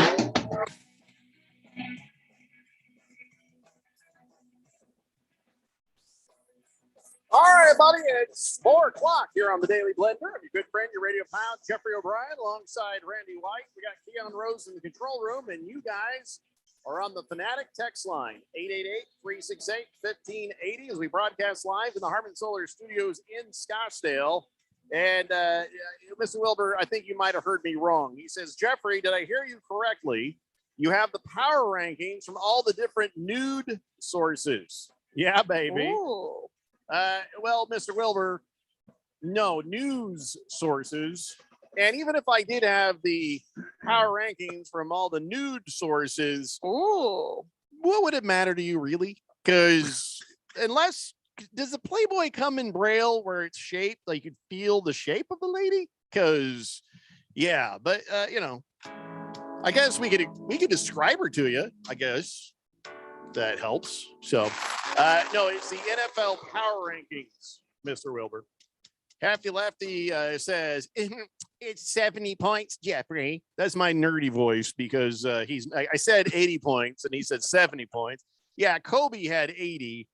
Booker had 70, which is still more than you. 888-368-1580. So, Randy, are you ready? Are you ready for the power rankings? Yes, I am. Let's go. All right. They all have the Arizona Cardinals as number one. Congratulations. There we go. You have finally achieved their respect. And I owe you and Keon a lunch at the Burrows. Excellent. And I will withdraw my upsetness about this, my anger frustration. It's fair that to be upset, but there is a point where you just can't deny the most powerful team in the NFL. And right now it is the Arizona Cardinals. And what I think is really funny is even on Pro Football Talks, there last week, Cardinals were number 2. Espen last week, number 2. CBS was like, no, it's been number 1. We're good. So here's what we have. ESPN, they said, yes, number 1 this week. And the week 1 confidence rating was a 9. Their confidence now, 9.4. So I don't know. Well, I don't know if that really. What do you do? This team 9.9. Got to be the most confident team going today. 6-0. You win your games, most of them. There was a couple that were scary. San Francisco, Minnesota, but the rest of the games, you pummeled the opponents. Domination. You have got to be really confident going into this week against Houston. So now Josh Weinfuss, he had a little blurb on that, and he's a local Cardinals guy for Espen, and here's what he had to say: Cardinals just keep winning, and in the process, they keep getting better and better. So what they're trying to do is kind of walk back where they were at the beginning when they didn't want to give them full cred. They're like, well, they're getting better. They say at first it was stopping the Titans running back Derrick Henry in week 1, then dismantling the Rams in week 4. And on Sunday, it was beating up on the Browns without Coach Cliff. To win games like they do and do it on the road, that's a sign this team's success is here to stay. So you finally have the Espen seal of approval for the Arizona Cardinals. Well, I wish I wouldn't. When those guys start looking at us, you know what happens. Yeah. What? Yeah. Well, it wasn't a huge endorsement even by Josh Weinfuss, because it comes back and says, if the Cardinals can continue with their current average of 32.3 points a game, then there's very little other teams can do to stop Arizona this season. Which is just feels a little disrespectful, to be honest. If like what do you mean if that they have obliterated just about every team that they face offensively. Defensively, they make everybody look dumb and stupid. By the way, they managed to stop Derrick Henry. Nobody else has. Yeah. He has 5 straight games since playing the Cardinals of 100+ rushing yards and multiple touchdowns in games. And boy, last night he made a pretty damn good Bills defense look stupid, didn't he? And remember when this game was about to happen, that was what we said is, the Cardinals aren't very good at stopping the run. Guess they got good because they're pretty good at stopping the run. I don't know how their stats are overall, but if nothing else in that game, they figured it out. And they struggled with Dalvin Cook, but that was a lot of, passes to Dalvin Cook in space from Kirk Cousins more than, him running between the tackles on the Cardinals. So now we have the other sources. Now that you've achieved at least some mediocre love from ESPN for the Arizona Cardinals, CBS Sports Radio, our own peeps have said, yeah, Cardinals, come on, man. Winning without Coach Cliff on the road in Cleveland, that speaks volumes about the team. They are the real deal. And it's interesting. When I would look down the list, and I, by the way, out of respect for Randy, I'm not even going to read Espen's stuff. We're going to stick with CBS, Pro Football Talk, and the NFL themselves. Yeah. They all have different power rankings. There's no consistency at all to this. CBS has Cardinals on top, number 2, the Packers, and number 3, the Rams. Number 4 is the Buccaneers, and now down at 5 is the Cowboys, which Randy was afraid they would give the number 1 spot. And then after that, number 6 for CBS is the Ravens. Okay, let's look at Pro Football Talk. So here's the rub from them. Cardinals, it says, I keep saying it won't last, and it keeps lasting. So that's still a little disrespect for the Cardinals, not expecting this run to last. But then they have the Buccaneers in the number 2 spot, and the Ravens in 3rd spot, then the Rams, then the Packers, then the Bills, then the Cowboys. So CBS and Pro Football Talk see this very, very differently, and just as differently as the NFL sees it. Now, Randy, you said that was who you wanted to look at. Yep, NFL. They got the Cardinals number 1. There we go. And for some reason, the Bills still at number 2. The Bills have, I think, the most prolific offense behind the Cardinals. And they lost last night. And they did lose last night. But they lost, and I know we're going to talk about it, but they lost on a ballsy call by the head coach and that team. Ballsy. Ballsy, I tell you. Another word for that is dumb as hell. Let's talk about the game here in a minute, and we can argue about that. So the NFL has Cards, Bills, Buccaneers, Cowboys, Ravens, and Packers. One of these things, if there was going to be a team that was going to fall apart, that was going to sort of shake to death, you'd think it'd be the Cowboys. The team you thought was going to be heir apparent to the top slot. I kind of feel like the Cowboys are the team that doesn't belong in there. And yet within the top 10 on everybody's list, there they are. Well, that just goes to the Cowboys being the Cowboys. If they're even remotely good, they're going to get that media bump that a lot of teams aren't going to get. Yeah. And here's the thing, CBS, our own network, and I'm kind of embarrassed. This is what they said. They dominated the Patriots for much of the game, yet still had to win in overtime. It's like, whoa, nobody, it's like saying, I got in a fight in a parking lot and I dominated a 5th grader. You know, it's not dominating anybody, but that was critical where they're like, yeah, you still had to win in overtime. And they still had to come from behind too, to win a game they were dominating. And knowing that Dak Prescott might be a little itty bit injured again, well, that right there, it should be cause for concern. That should also drop the Cowboys a good deal in these power rankings. So everybody's got a different power ranking, Randy. So what do you think, guys? Who should we pay attention to? Is it Mike? I look like I haven't slept in 3 years, Florio, and Pro Football Talk. Is it the Espen? No, I'll say no right now. CBS Sports Radio, our own network, or is it the NFL? The NFL. Shouldn't the NFL get this right? Who do we trust? Who do we go by? I mean, listen, this is the NFL. I would go with the NFL. I'm going to go CBS. First off, CBS. They had the Cardinals on top much longer than everybody else did. They noticed much quicker that this team was legit and good before other outlets seemed to notice. And I think that means something. All right. You know what, Randy? I think he's right. And we, it's our network. So, you know, I'm okay with it. I just want the Cardinals to start getting some respect they deserve. And I think now they have forced everybody to have that respect. Hey, how do you not have them at the top of your power ring? Gee whiz, 30 plus points per game on an average. You dominated against the Rams, which everybody is goo-goo over now. Suddenly, all the people that were all vomiting all this great news about the San Francisco 49ers, how they were going to go dominate and just give them the damn trophy for the Super Bowl right now. And look what happens. They're not even in the running. The damn Rams are up there. Now everybody is, all and erect over the damn Rams, and still nobody talks about the Cardinals. I understand the Cardinals get through a season like this. They melt down somewhere, and they don't have a productive season. But still, at this point, how do you not talk about the Cardinals? I think everybody's talking about the Cardinals now, Randy. I think everybody is. So now, for this to continue, they got to keep winning.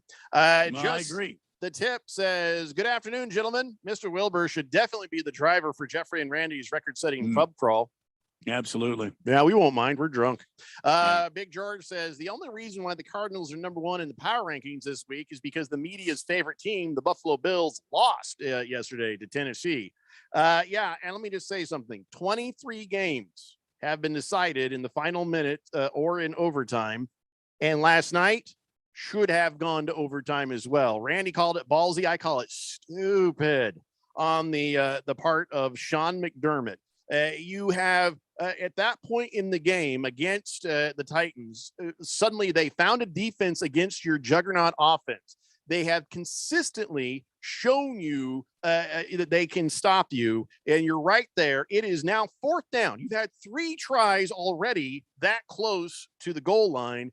You have failed. You should have kicked that ball. Now, Sean McDermott says, well, when we're that close to winning, I owe it to my players to go for it. No, you owe it to your players and your fans to do the smart thing. In that case, the smart thing was kicking the damn field goal and taking care of business in overtime. These other games I'm talking about is when people are being too conservative in the last minutes of, say, the 4th quarter, where there are times you should go for it on 4th down.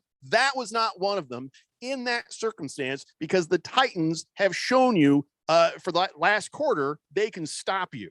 And it's a huge mistake not kicking that field goal. I mean, you could be 100% right. I'm sorry, Keon. No, you're good. I was just saying, I 100% agree. And Randy, you might be able to talk to this actually, because you've seen this with your beloved baseball, how analytics have infiltrated the game for you. A lot of these coaches going for 4th down these days, a lot of it is the analytics of going for it on 4th down. Put your odds sometimes at winning games much higher. In that situation, Sean McDermott was clearly wrong. Your team was not moving the ball on this Titans team. You had to make a better decision there, and he simply didn't do it. What do you think, Randy? Is that too much analytics? Well, no, I think, listen, you're 100% correct. He should have kicked the tying field goal. But I like his balls to go in there, and we're going to stuff it in there, guys, and we're going to do this. And later on, when it counts, when the snow is flying and the winds are big and it's freezing outside, and it comes down to a few inches, I think this Buffalo team is going to remember last night. How dumb their coach was. Oh, I don't think so. I think they're going to remember last night, and they're going to go, we can do this. And this time they'll execute it, and it could be a difference in the Super Bowl. Who knows?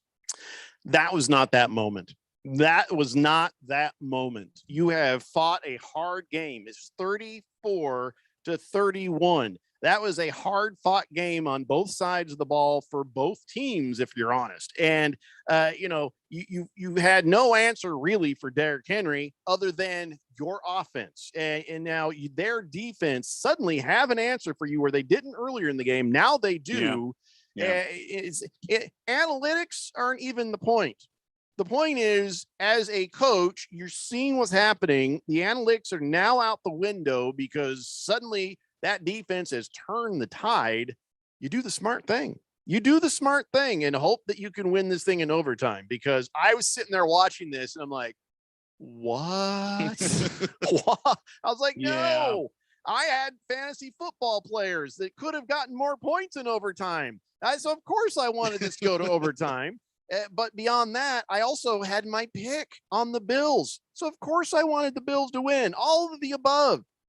Hugely, hugely bad idea. And you can try to put frosting on it, sugarcoat it, Sean McDermott, say, Josh is usually spot on with those. You got to give him credit for making the play. I felt we're that far from potentially winning the game right there. It was the best thing we could do.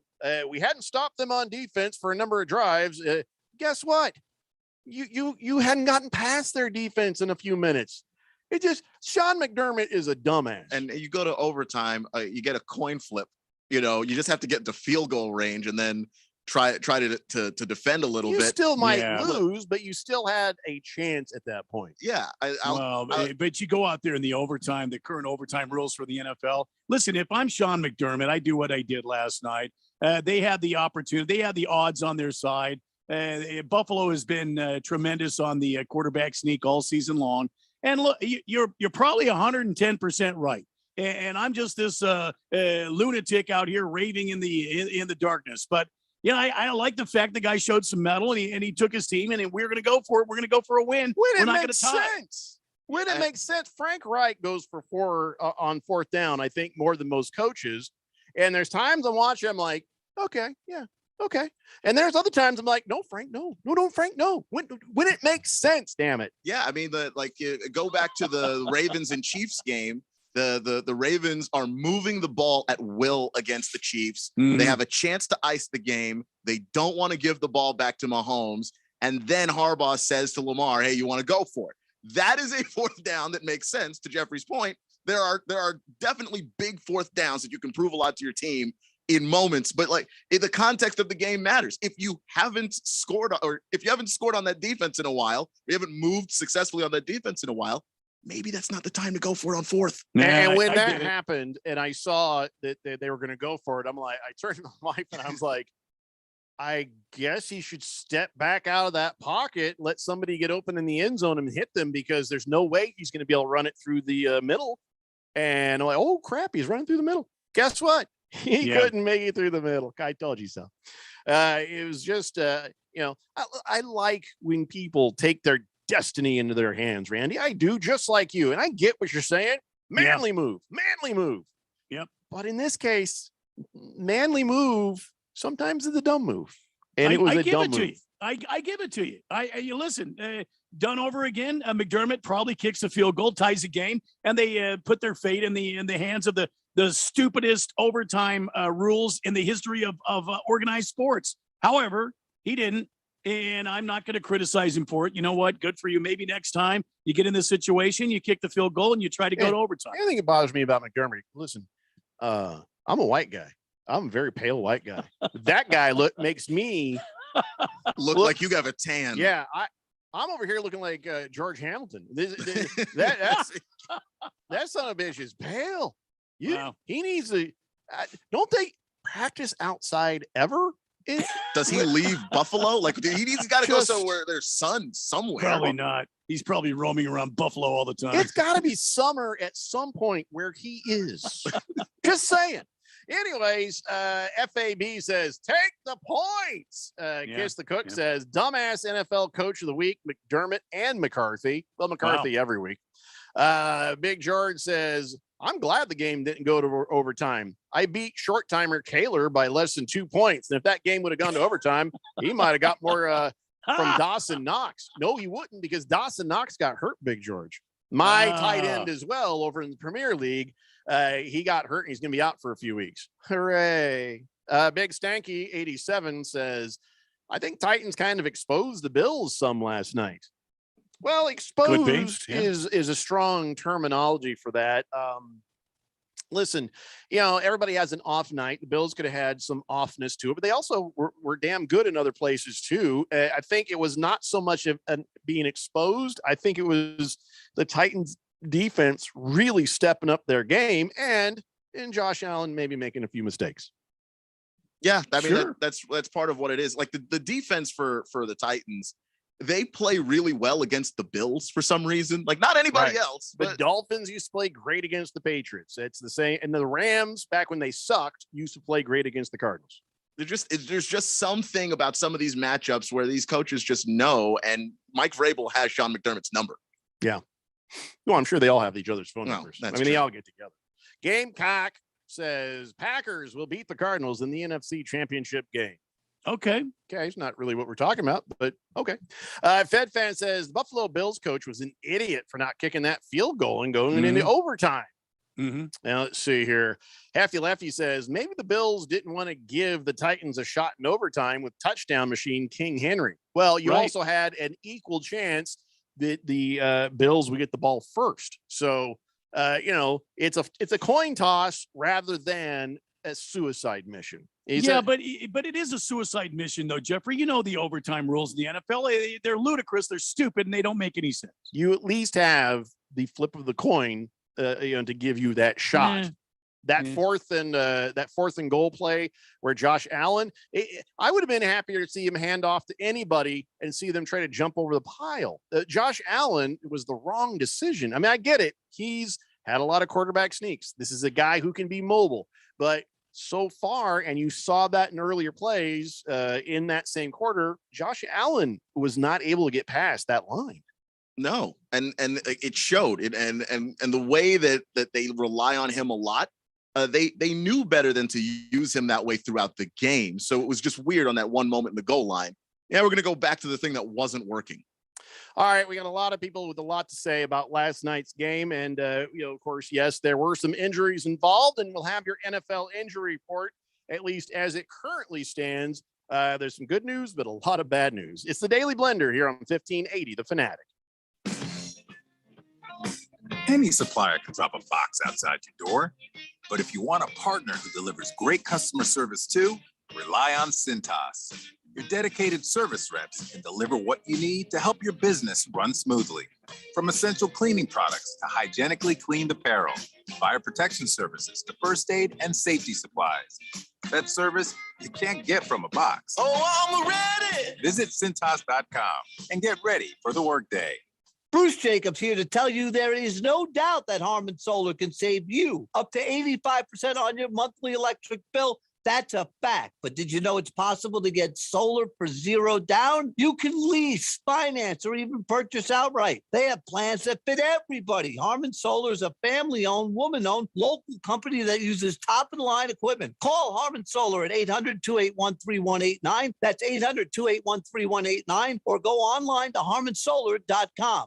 We're on a mission to connect every Arizona service member, veteran, and their families to the support and resources they deserve to make sure that there are no barriers to the benefits and services earned through service to our country. Find out how we can assist you in Arizona. Visit connectveterans.org or call 866-4AZ-VETS right now to learn more. This message is brought to you by the Arizona Coalition for Military Families, the Arizona Department of Veterans Services, and Arizona's Be Connected partners. Are you paying too much for term life insurance? There's a tremendous price war among the major term life companies. Rates have dropped dramatically in the past 2 years. For example, a man age 45 non-tobacco user, $1 million of coverage is only $75 per month, level for the next 10 years. Or a man age 50 non-tobacco user can buy $500,000 of coverage for a monthly premium of only $110, guaranteed not to change for the next 20 years. That's right, level rates for 20 years. And if you're a smoker, we have great rates for you as well. At the Term Lifeline, we specialize in policies of $500,000 and above. So if you're looking for new or replacement term life insurance, call right now for a free quote. Rates and availability may vary by state. Sample rate quotes are based on preferred non-tobacco underwriting exam required to qualify. 800-807-1981. 800-807-1981. 800-807-1981. That's 800-807-1981. If you're not spending every waking moment checking us out online, you better have a good excuse. Yeah. We've loaded up our website with the stories, pics, video, podcast, commentary, and more. The kind of stuff you love. Hey, it takes a lot of time to post all this junk. And you'll love every bit of it. Very well. Or at least most of it. It appears that the website has become alive. Hit it now. It's on the internet. 1580thefanatic.com. It's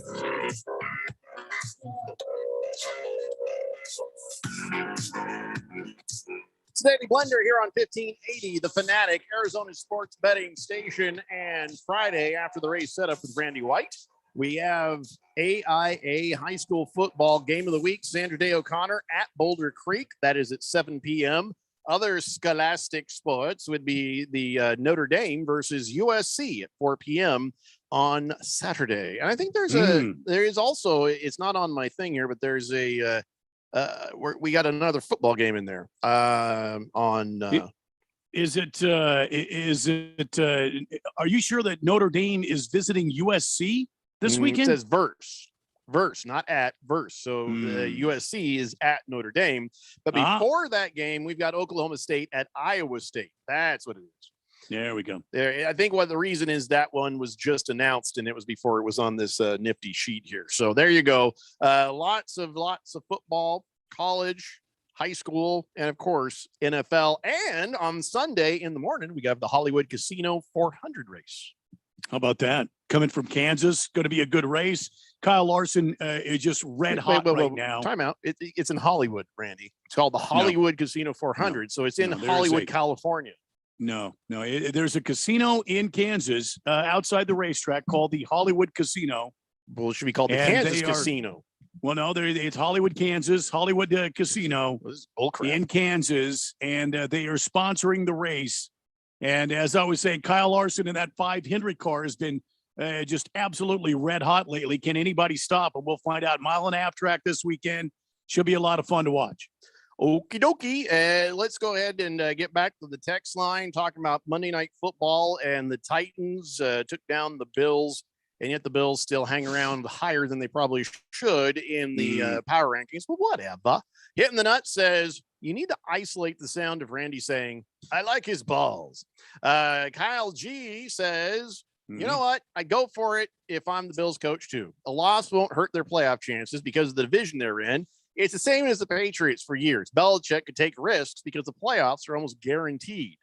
That's a good point. Too early in the season for anything to be guaranteed. Yeah, I mean, good point right there. If something happens to Josh Allen, let's say, and he's out for 4 to 5 weeks, you're going to want all the wins you can get. Moist One says, missed connections. I'm looking for the blonde on the Hooters sign heading northbound on the I-17. I have a feeling we're meant to be together. She's on a sign? Yeah, the billboard girl. No. Well, we could still at least let her know that Moist One is in love with her. No, that definitely sounds like a bad idea. Stranger things have happened, man.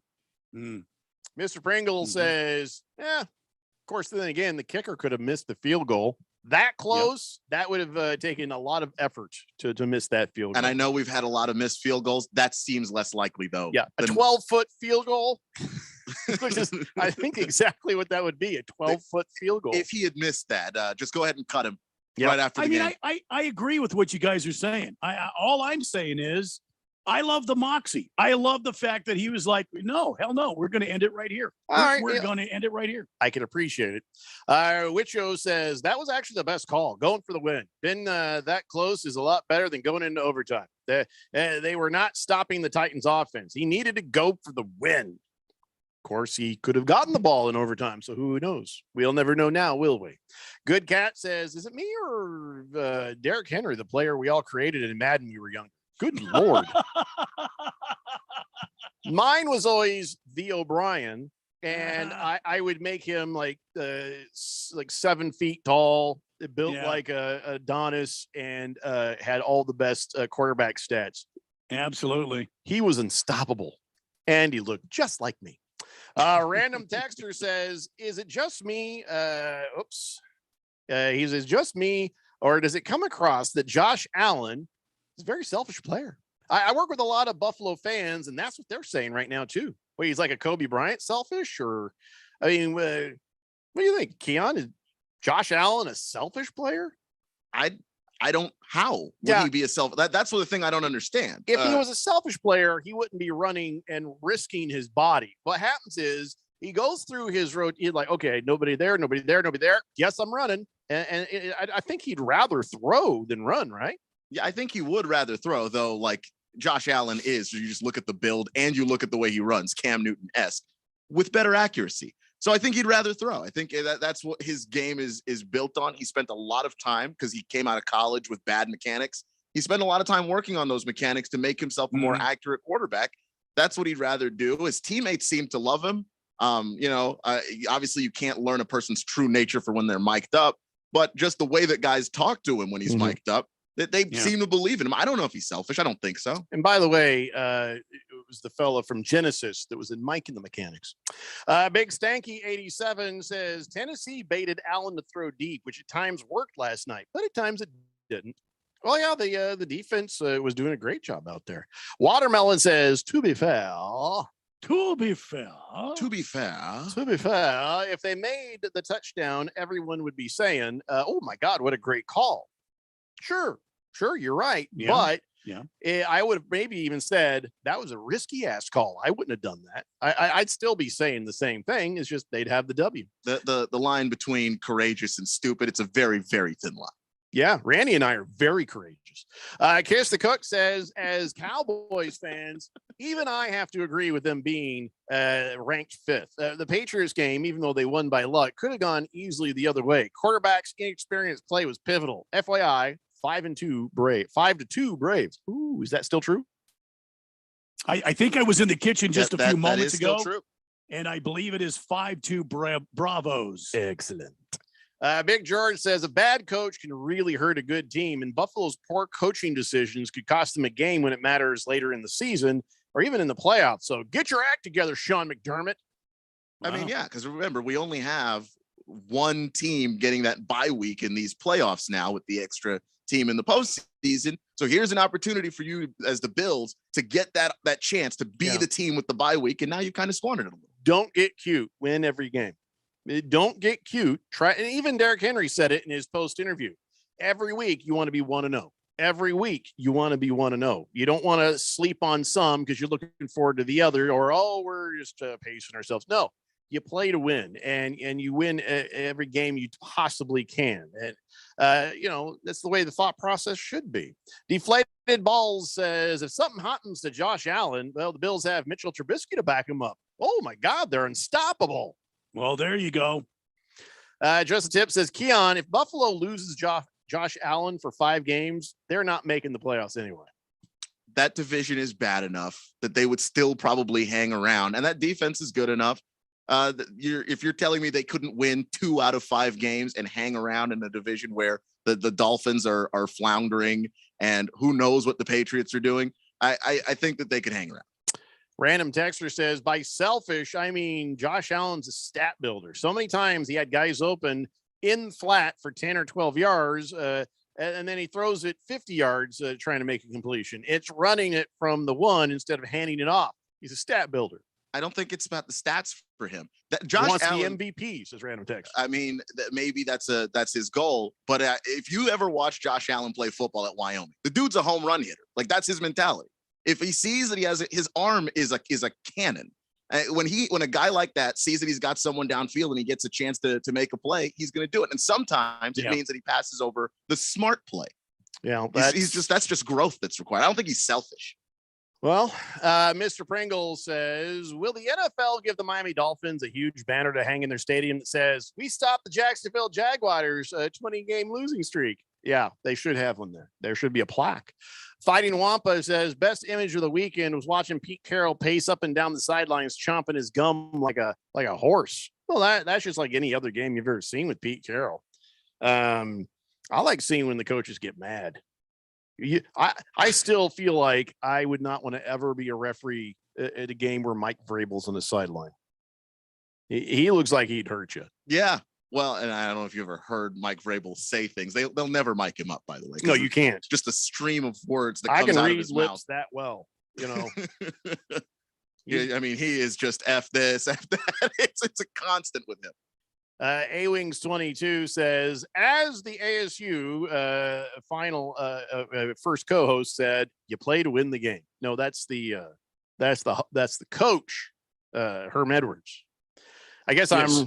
I'm reading your text wrong. Sorry, A-Wings 22. Are you ready for some injury information? Randy, what the hell with the Cardinals? Did they have to take out the entire team of the Browns? The Browns have listed 20 players on the injury report yesterday. 20. Wow. They didn't even practice yesterday. They're like, screw it. Only 3 people are showing up. We can't do it. What did your Cardinals do to this team? Well, I don't know, but I can tell you it was not intentional to hurt the other team. We simply landed there in Believe Town, opened up another can of that whoop ass that we keep carrying with us wherever we go, and it shot all over the damn stadium. And then we left, with another victory. So I don't think it is our intent to hurt the other team. It just kind of happened. 20 Browns got hurt in that game. Here's what you got. You got Kareem Hunt in his calf, Jeremiah Ausu Karamara ankle. And Kevin Stefanski was saying, okay, those guys are going to be gone for a while. You got Baker Mayfield. J.J. Watt dislocated his shoulder because I don't know if you saw that. He was so fast, it was hard to see. He tackled him, then he grabbed him by the ankles, and he did like what the Hulk did in that movie. Beat him into the ground until his shoulder came out. Oh, yeah. I think I saw that. Yeah. And then Odell Beckham Jr., well, he's whiny, but he's out with a shoulder. J.C. Tretter's knee got hurt. Nick Chubb, his calf is still not good. Jack Conklin's knee is hurting. A.J. Green hurt his shoulder and groin. Malcolm Smith had a bad tummy. Left tackle Jedrick Wills had an ankle issue. Davian Clowney is out with an ankle, chest, and knee injury. Malik Jackson, his knee. Tack McKinley, his ankle. David Njoku, his knee. Linebacker Mac Wilson, his calf. And I was talking about this with Steve from the main event. Like, go back to Jadeveon Clowney. He's got like 4 things on injury. I mean, it's ribs, it's ankle. He's just all he is goes, all of me. It's just a full body cast for Jadeveon Clowney. Someone kill me, please. Put me out of my misery. Wasn't he kind of dinged up though going into the game? He was. Jadeveon Clowney. Point is, Randy, your team is a menace. Well, you know what I'm saying? That's what Randy was talking about earlier. Sometimes you show up, you open up the can of whoop ass. There are casualties sometimes. There's no stopping it. It's just it sprays everywhere. I understand the stadium crew is finally done cleaning that up. Here it is on Tuesday. Bones, noses, all kinds of stuff all over the place out there. Yeah. Old ripped up jerseys, things like that. Yeah. So now that poor hobbled team that you destroyed has to play again on Thursday Night Football against, well, it's just the Broncos though.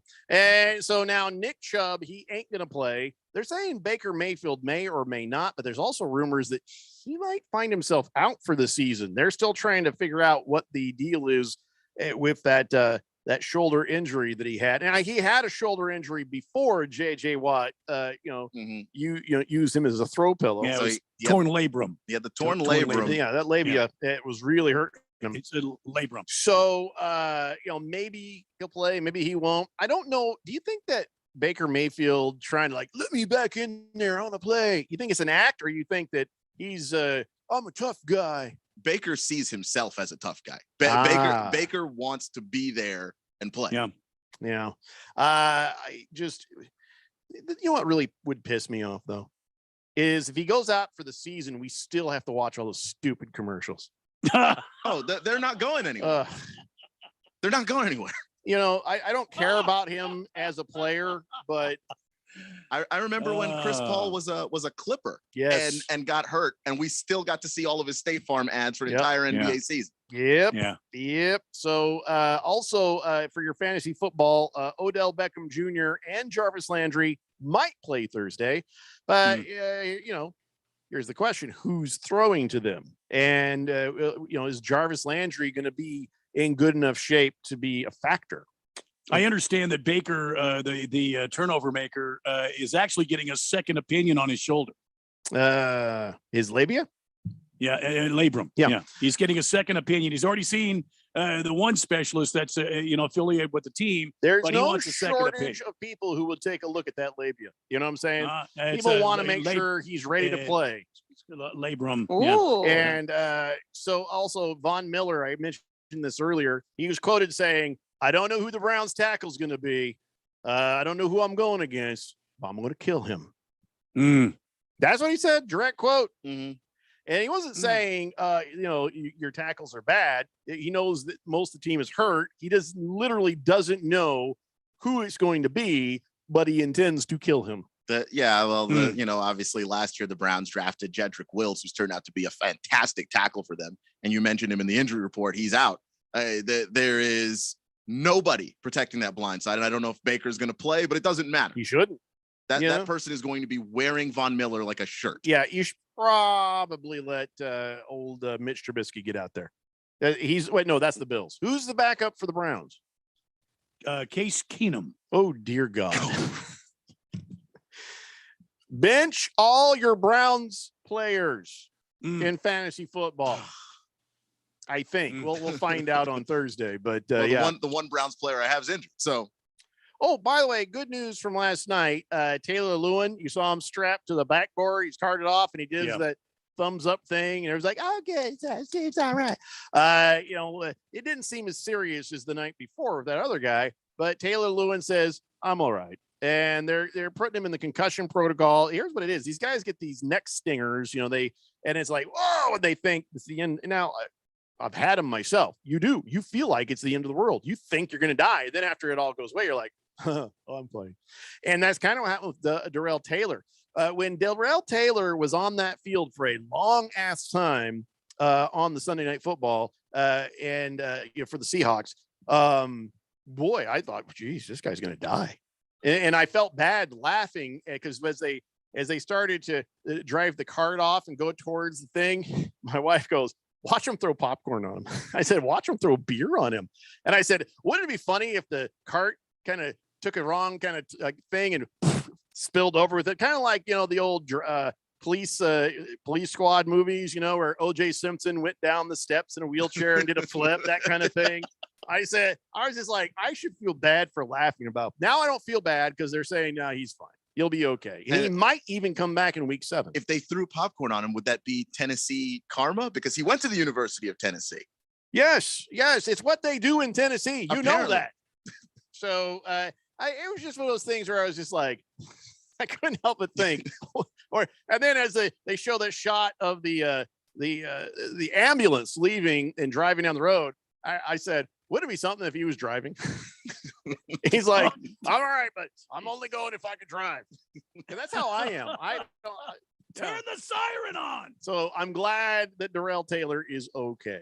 All right, we'll come back. We got some more injuries for you, and a load of texts just came up on the old text line. We'll get you guys too. It's the Daily Blender here on 1580, The Fanatic. Any supplier can drop a box outside your door. But if you want a partner who delivers great customer service too, rely on Cintas. Your dedicated service reps can deliver what you need to help your business run smoothly.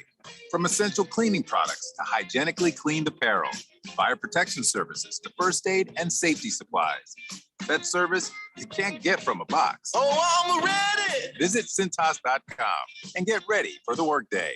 If you're considering refinancing or getting a home loan, listen up. This is Dale Hellestray, and when you need a mortgage, the team I use is led by my good friend, Jeff Locks. And here's why. Jeff and his team negotiate with over 50 lenders to find the best possible deal. Your home has gone way up in value over the past year, so why not utilize your home equity to reduce your monthly expenses or even pay off some debts? Interest rates are still at all-time lows, and if you obtained your current mortgage prior to 2020, you can save a lot of money. Here's the best part. There's absolutely no lender fees. Jeff is truly Arizona's low-cost lender with over 30 years of experience. So call Jeff Locks, and if Jeff can't save you money, you'll get a free $50 Amazon gift card. This is a winning play, so call Jeff today, 480-202-0692. That's 480-202-0692. Jeff Locks, NMLS number 1003782, National Mortgage License number 181106, Bear Financial Group, AZMB-09047774, Equal Housing Opportunity.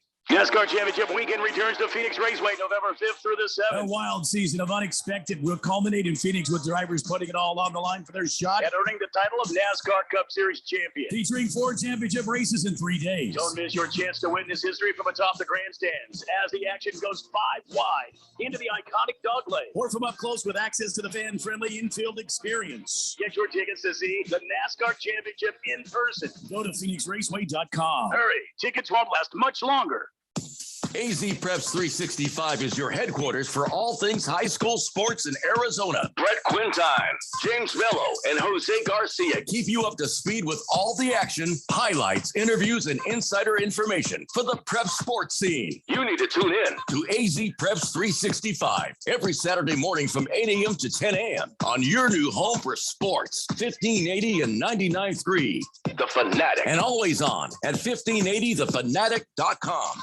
Still looking for that one special voice that makes you fall in love with podcasts? The one is out there and free on Spotify. With over 2 million shows and today's most talked about podcasts, Spotify is the best place to find that one special show that makes you laugh, keeps you interested, and keeps you listening for more. Whatever you're into, get way more into it with a podcast. Find the one you've been listening for right now, free on Spotify. Your home for the AZ Preps 365 Friday night game of the week. 1580, The Fanatic.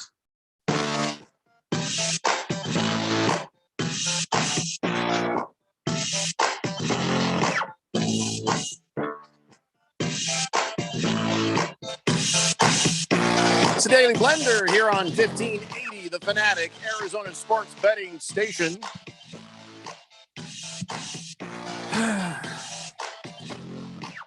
I want to promo Sunday Night Football, but I don't want to promo it. Why? It's my Colts at the 49ers. I don't think I think I'll just sit that one out. I mean, your Colts, your Colts have been playing pretty well. Yeah. I mean, you got to be excited about Taylor, that running back. Oh yeah. No, he's got a great future, but he's no Derrick Henry, but he's got a good future. You got to be excited your starting quarterback is still healthy and upright. Yeah. Just balsa wood, It's one ankle on the injury report instead of two. Yeah. So there, I guess that's an upgrade, whatever. Anyways, but yeah, Sunday Night Football is the Colts at 49ers, Monday Night Football, Saints at Seahawks. And on Thursday night, you got the Broncos at the Browns here on 1580, The Fanatic. Hefty Lefty says the league will need an ASMR microphone if they're ever going to mic up Belichick. Yeah, they're going to have to. You know what, though? Here's the thing. In press conferences, he's that guy. But in real life, when you see him in like interview shows and stuff like that, very gregarious, very communicative. I think he just hates the press. There is a documentary called The Art of Coaching with him and Nick Saban just talking to each other. That's the whole thing. You mean Belichick? Yeah, Belichick and Saban, and they're talking, and he's kind of witty. He's not funny, but like he's way more interesting. Yeah, I agree. Yeah. I think he just hates the media. Seems outside of those press conferences, seems like a good dude. I mean, he's a cheating son of a bitch, but whatever. Big George says, any chance the NFL will decide to flex this awful Sunday night game coming up? San Francisco is 2-3. Colts are 2-4. Bengals and Ravens would be a better game. Really? You think so? If they haven't done it by now, I would be surprised. You think the Bengals-Ravens game is going to be a better game? I think he's right. Yeah. Although my theory that bad team versus bad team makes good game, this could be a good game between the Colts and 49ers. Based on that, but I got to agree with George on this one. Yeah, I'd rather watch the Ravens than the Bengals. You shut your mouth. Fighting Wampa says, sounds like the whole Cleveland Browns team has already got their Halloween costumes ready because they are wrapped up like mummies. I see what he did there. Yeah, it's clever. Watermelon says, Jeffrey, I know we're talking about football injuries, but I can almost hear LeBron echoing in the background. It's too many games, not enough downtime. We need more time off. Yeah. This is the first season of 17 games. So we will see what the NFLPA has to say at the end of it. I'm going to guess, thank you for the extra check as to what they're going to say. Holy moly. I'm sorry. That's not what it says. You know what? I may be needing to go up to the next glasses prescription. I'm reading stuff that's not even there now. Ookla says, not holy moly. He says, howdy, Randy. Howdy. You can keep your can of whoop ass off my Texans, please. Yeah. Well, listen. I hope they open it all the way up on you. I can't guarantee anything. It's at the Silver Nest. We're 6-0. And by the way, I have two friends on the team, former Texans, and I have a feeling they're going to inflict their will all over the Houston team. Yeah. Big Stanky reminds me the Cards do play the Colts this year. Yeah, on Christmas. Why? Because the baby Jesus hates me. Okay. Thank you. Just the NFL decided to just say F Jeffrey O'Brien specifically. Pretty much. Yeah. Wow. You know what? F you, Roger Goodell. Yeah. Good Cat says, Jeffrey, did you just say Baker hurt his lady parts? No, I said his labia. Right there in the shoulder. Labrum. It's in the shoulder, Good Cat. Labrum. Random texter says, Mayfield squirts nacho cheese in poor kid trick-or-treater bags. That sucks. I think it's funny as hell. He throws some chips in there, and then he gets the stadium nacho cheese squirter. Can I just say, though? I love it. The best actress, the best actor in it is his girlfriend or wife, whoever she is. It's his wife. And where she got to give him the look like, I should have never married you. And which is her face in most of those commercials. Those commercials are funny-ish once, not 97 times in one afternoon. Mr. Wilbur says, with the Cardinals at 6-0, Ralph of Harmon Solar, he's awfully quiet.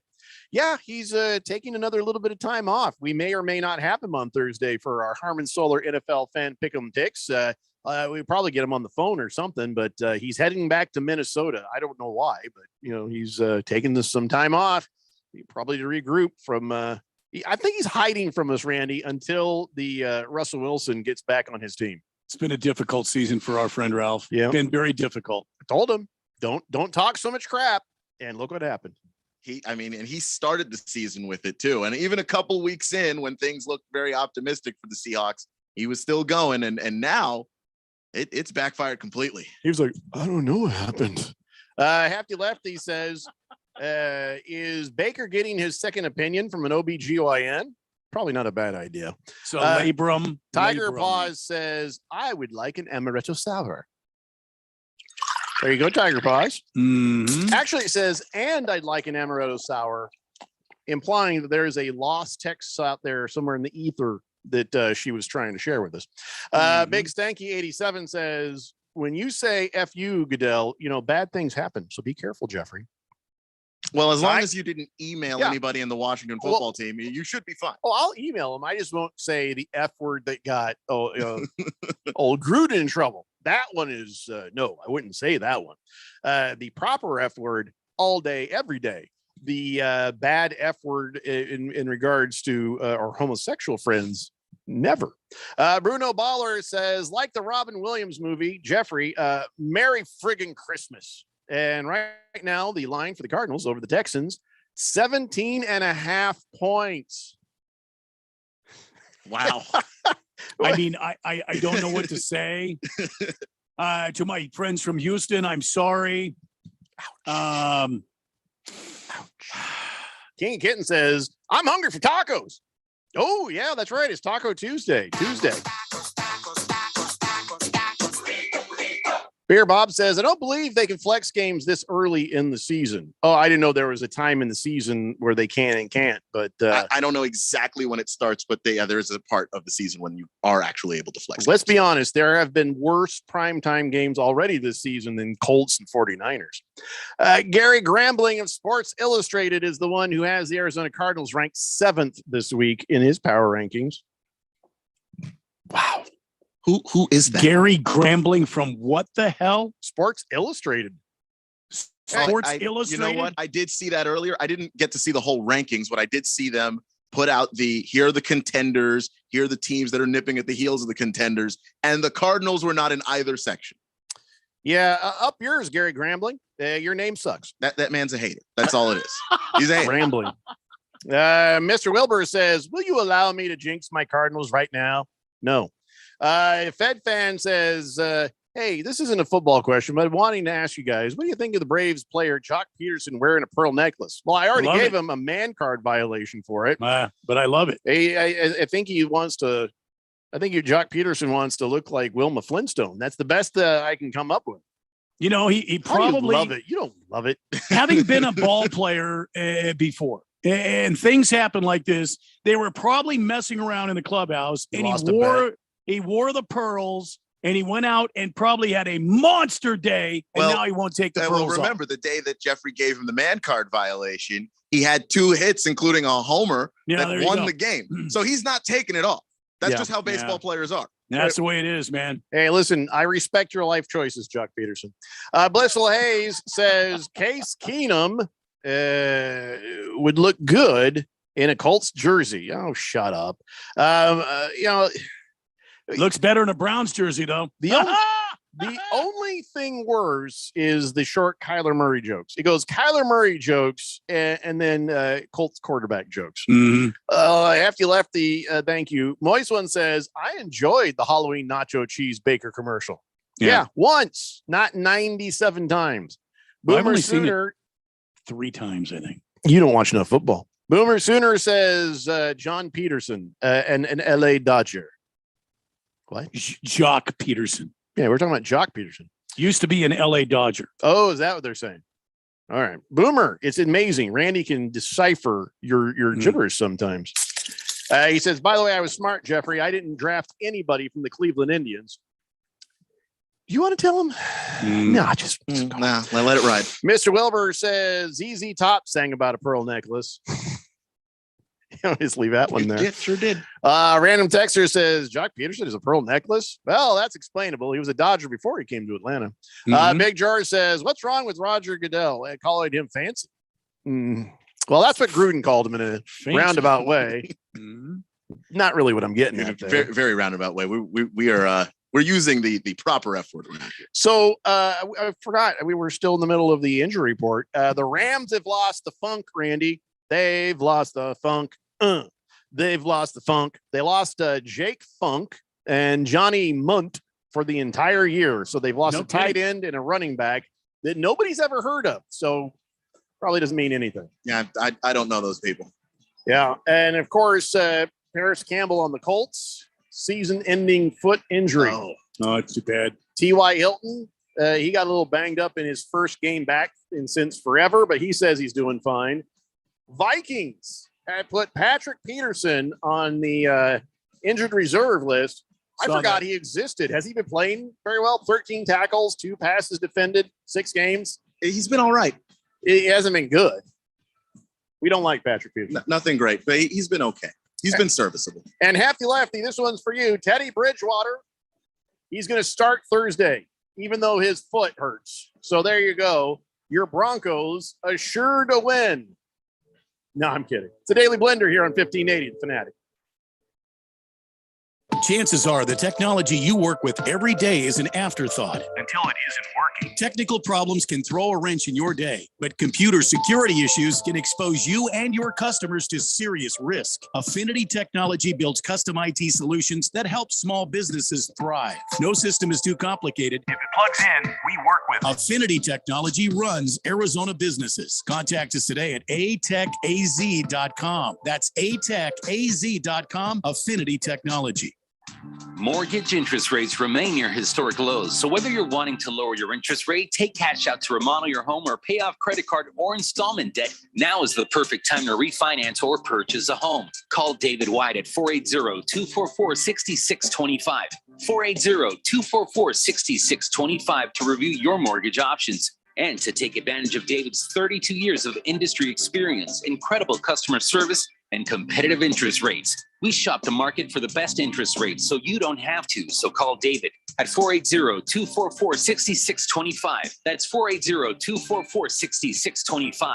Call David now to discuss your mortgage options and before interest rates go up at 480-244-6625. That's 480-244-6625. Don't wait. Call today and take advantage of the low rates. David White, NMLS 322907 of AmeriFirst Financial Inc. NMLS 145368, an equal housing opportunity lender. Hey guys, it's Stephen McCollum from the Main Event here on 1580 The Fanatic. Coming up on Wednesday at 1 p.m., Major League Baseball is a doubleheader on Tuesday. Where do the series stand and any clarity on who will get to the World Series? Suns open their season Wednesday night. Let's preview the NBA season. Let's look into the early hockey season and update on NFL news as we head into Week 7. So join me, Stephen McCollum, on the Main Event, Wednesday, 1 p.m. on 1580, 99.3 FM, The Fanatic.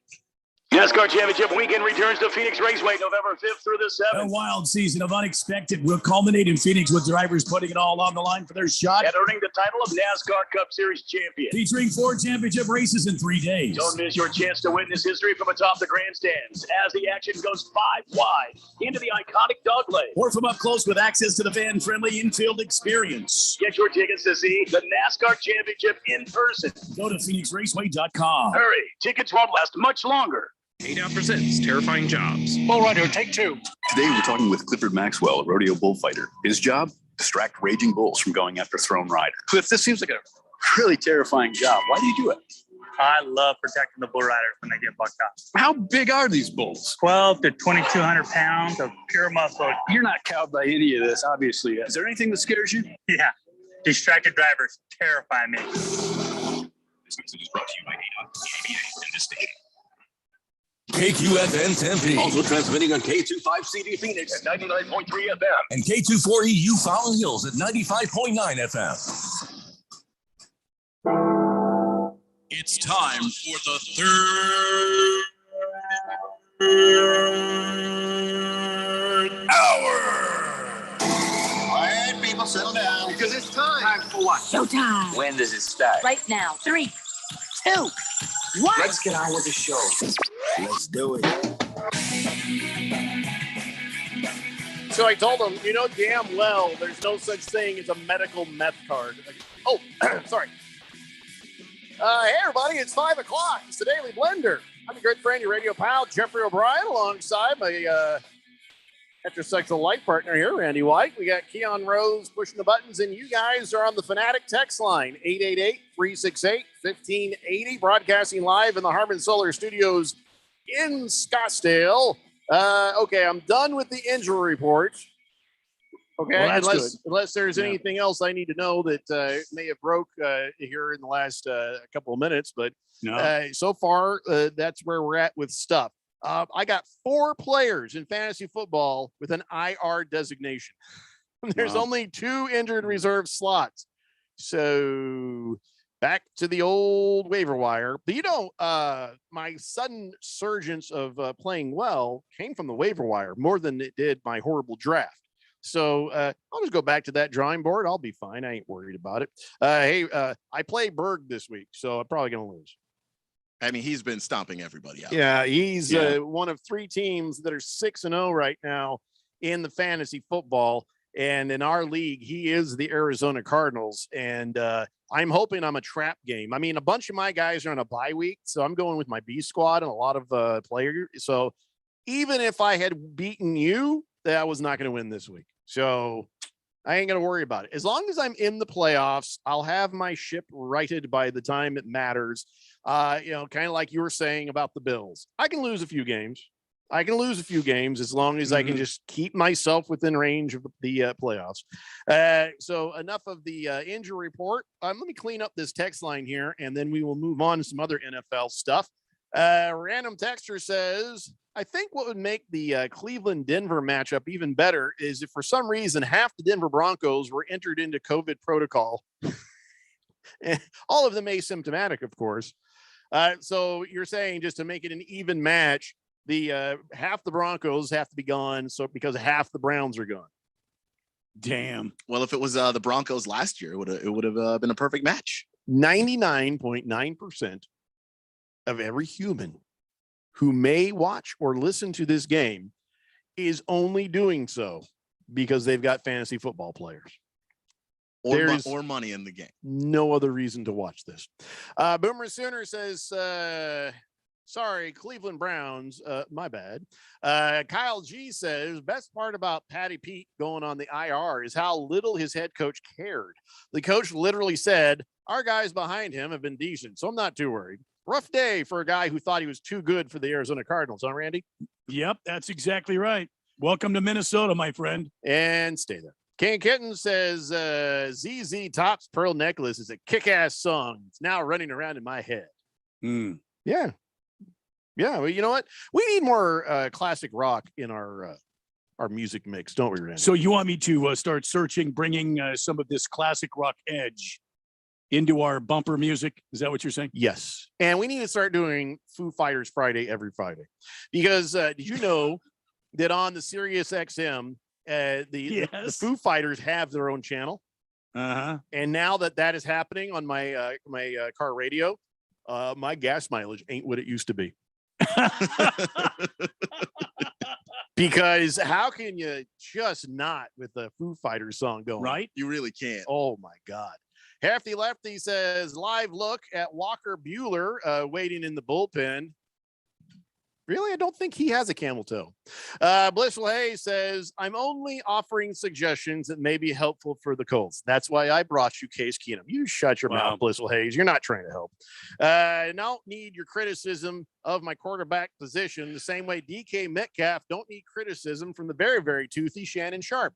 Shannon Sharp was talking, as what he does. And he says, DK Metcalf, he was playing hero ball, trying to get the touchdown rather than trying to help set them up for the field goal. And so he's criticizing. So then Metcalf says, stop questioning me, little boy. And then Sharp says, if there's nothing to question, it's a dumb ass play. And then Sharp then went to the career scoreboard thing and said, here's me, here's you, and you should pray your accomplishments will match mine. And then Metcalf went to it and said, continue to gossip, you washed up wannabe.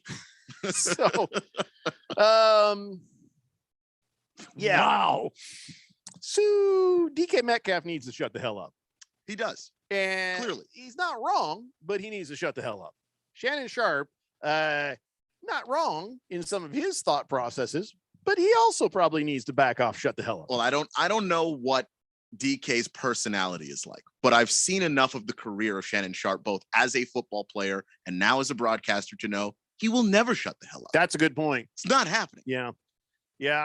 He'll just get the last word every chance he gets. So it doesn't matter when you shut up, he's going to talk a little more. Your best thing is just to walk away and let him tire himself out. Pretend he doesn't exist. He is one of the great trash talkers in the history of the NFL. He's a person who will sit across from that aging Cowboys hack. What's his name? Skip Bayless. Yeah, loser. Skip Bayless. He'll sit across from Skip Bayless on purpose. Well, they are paying him pretty well to do it, but yeah. They're paying him pretty well to do that. There is no amount of money. You could pay me, and I'd be like, I'll do it for the money. And I wouldn't make it. I wouldn't make it a week. You wouldn't make it. I wouldn't make it. Wow. Fighting Wampa says, with the NBA season starting tonight, we are officially the best part of the year. All four sports going on all at once. You are correct, sir. You got the Major League Baseball playoffs. You got the NFL full season. You have the NHL started last week. And now you got the NBA. Bam, bam, bam, bam. Yes, it's a good day to be a sports fan. SOL says, can you play that flesh ripping sounder so I can use it for a ringtone? Well, we could just send it to you. I talked over it, Randy. You got to do it. And everybody be quiet, right? I was still talking. I was still saying ready. So you go ahead. 1, 2, 3, go. Now? Well, yeah. Go. Right now? Go.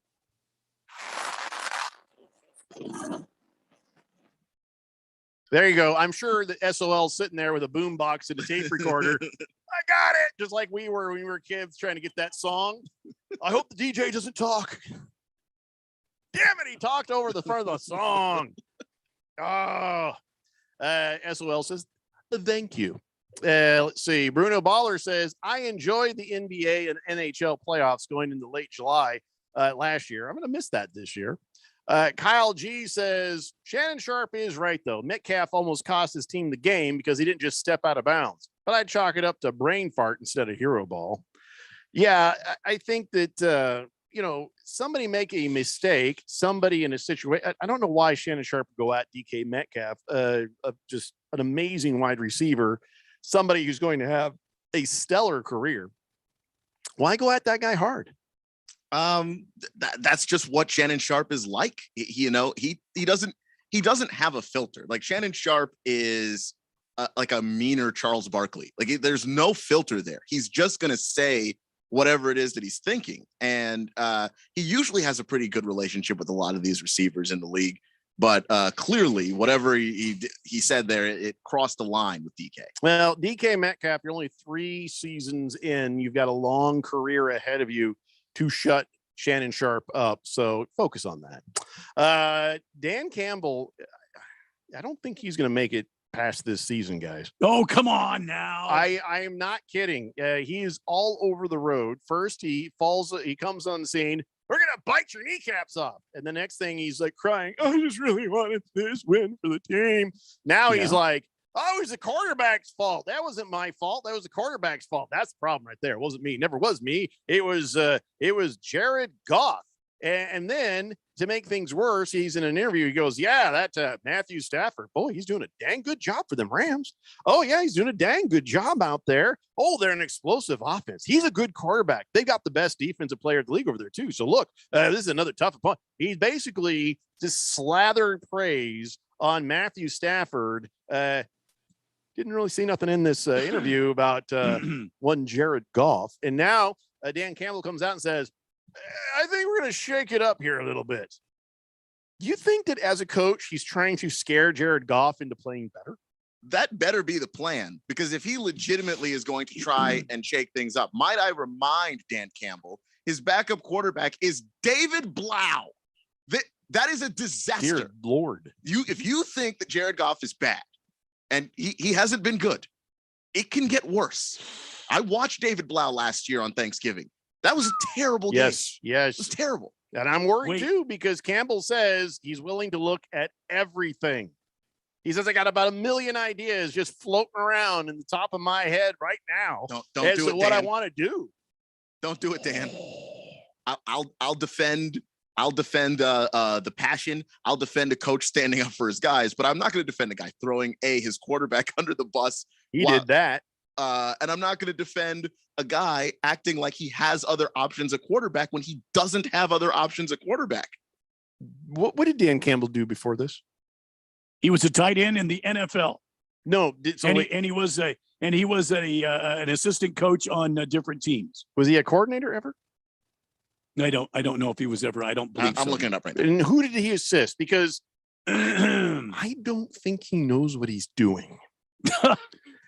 I seriously think. Well, I'm hoping he has a job to fall back on in the NFL, because he'll be lucky to make it a few more games at this point. So here's Dan Campbell, coaching intern with the Dolphins, tight ends coach, interim head coach with the Dolphins at one point, and then with the Saints, he was an assistant head coach and tight ends coach. That's Dan Campbell. So never a coordinator. No. He's got 11 years as a coach in different roles. Yeah, as an assistant. As a coach in different roles, as you already heard. Mm-hmm. He was most recently served as the assistant head coach for the. What does the assistant head coach do?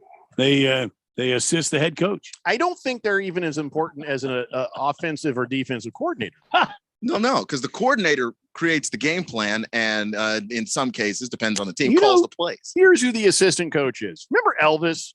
Elvis always had an entourage, and then he's my assistant Elvis is Red, and Red was probably the most abused human being on the planet at that time. Anything, Red, go get me a cheeseburger right now. And Red have to run off and get that cheeseburger. Hey, Red. And I'm sure at the racquetball court, every now and then he's like, hey, Red, watch this. You hit the ball over like the roof and say, go get it, Red. And then him and his buddies would laugh as Red would scurry off and get it. That's the assistant coach.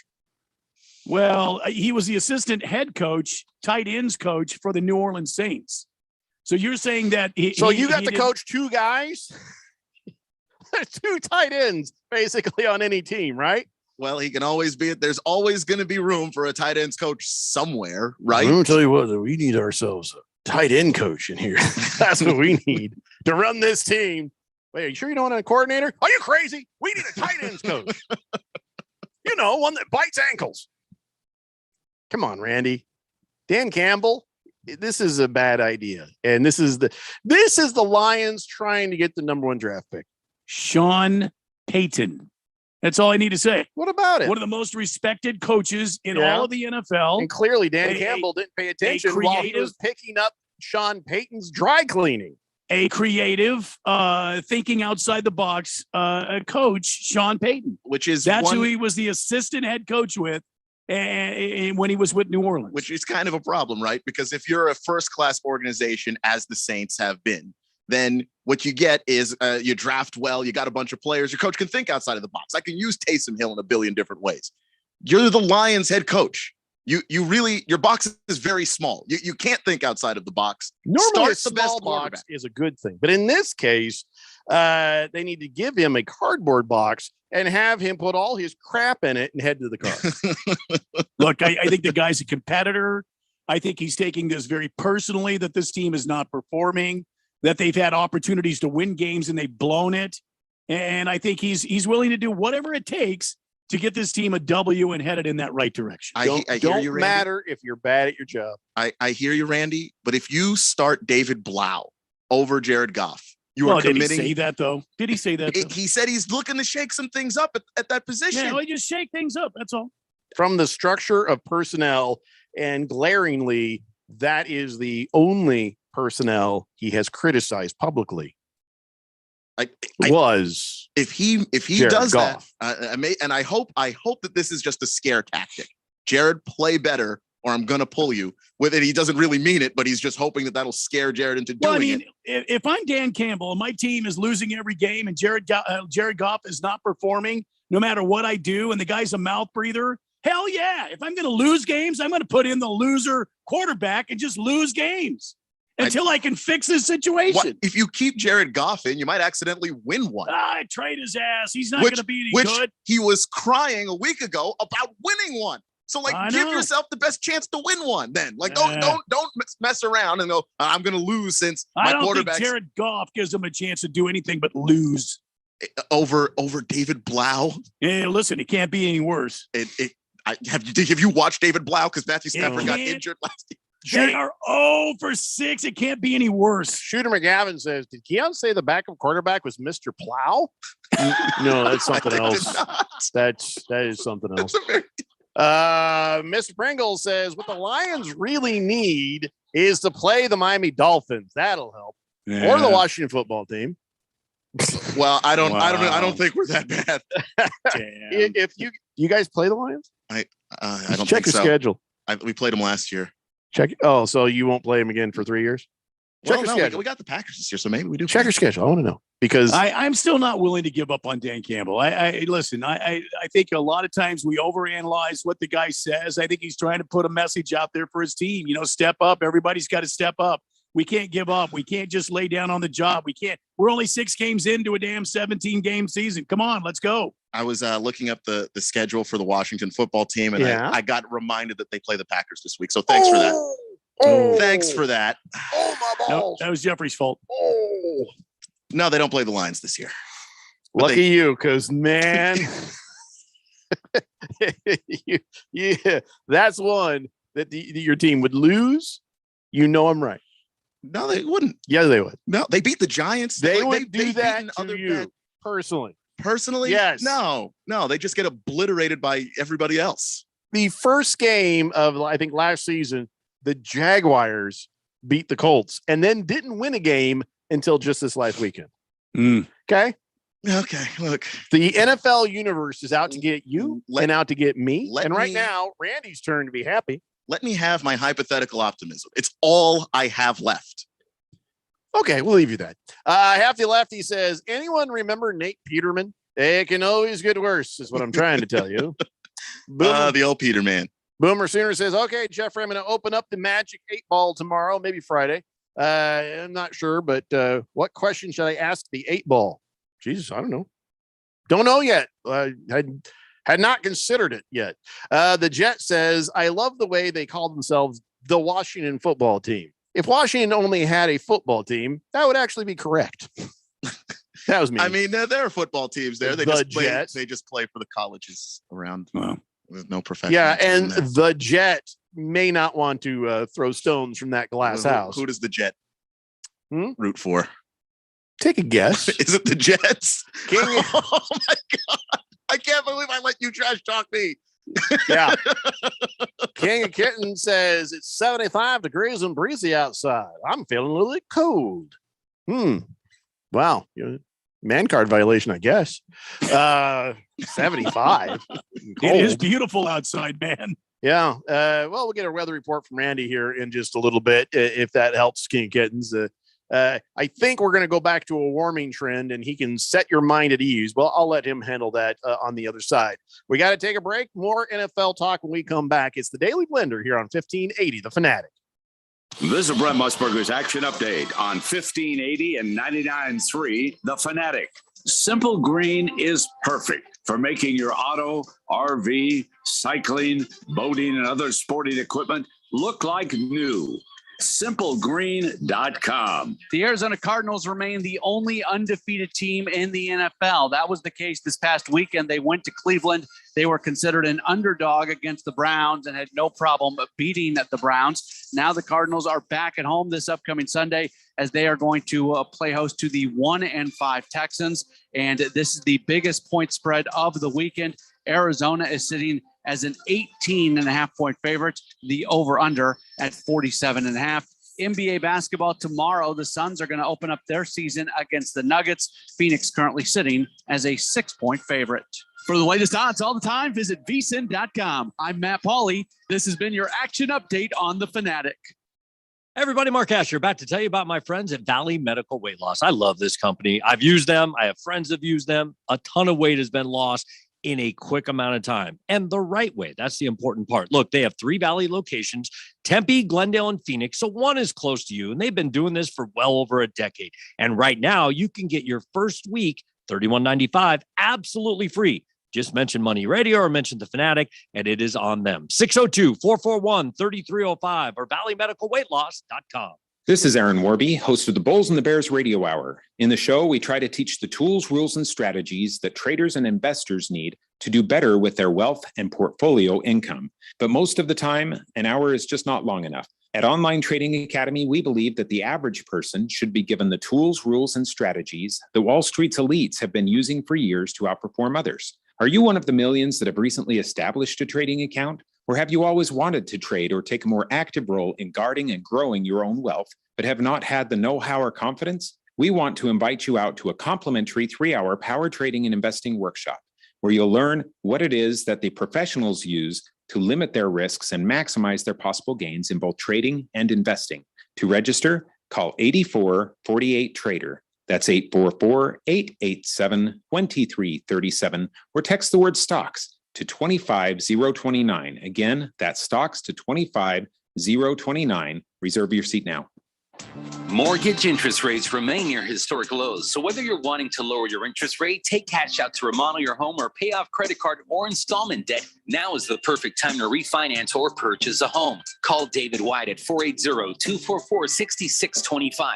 480-244-6625 to review your mortgage options and to take advantage of David's 32 years of industry experience, incredible customer service, and competitive interest rates. We shop the market for the best interest rates so you don't have to. So call David at 480-244-6625. That's 480-244-6625.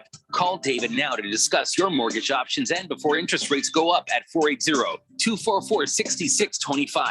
That's 480-244-6625. Don't wait. Call today and take advantage of the low rates. David White, NMLS 322907 of AmeriFirst Financial Inc. NMLS 145368, an equal housing opportunity lender.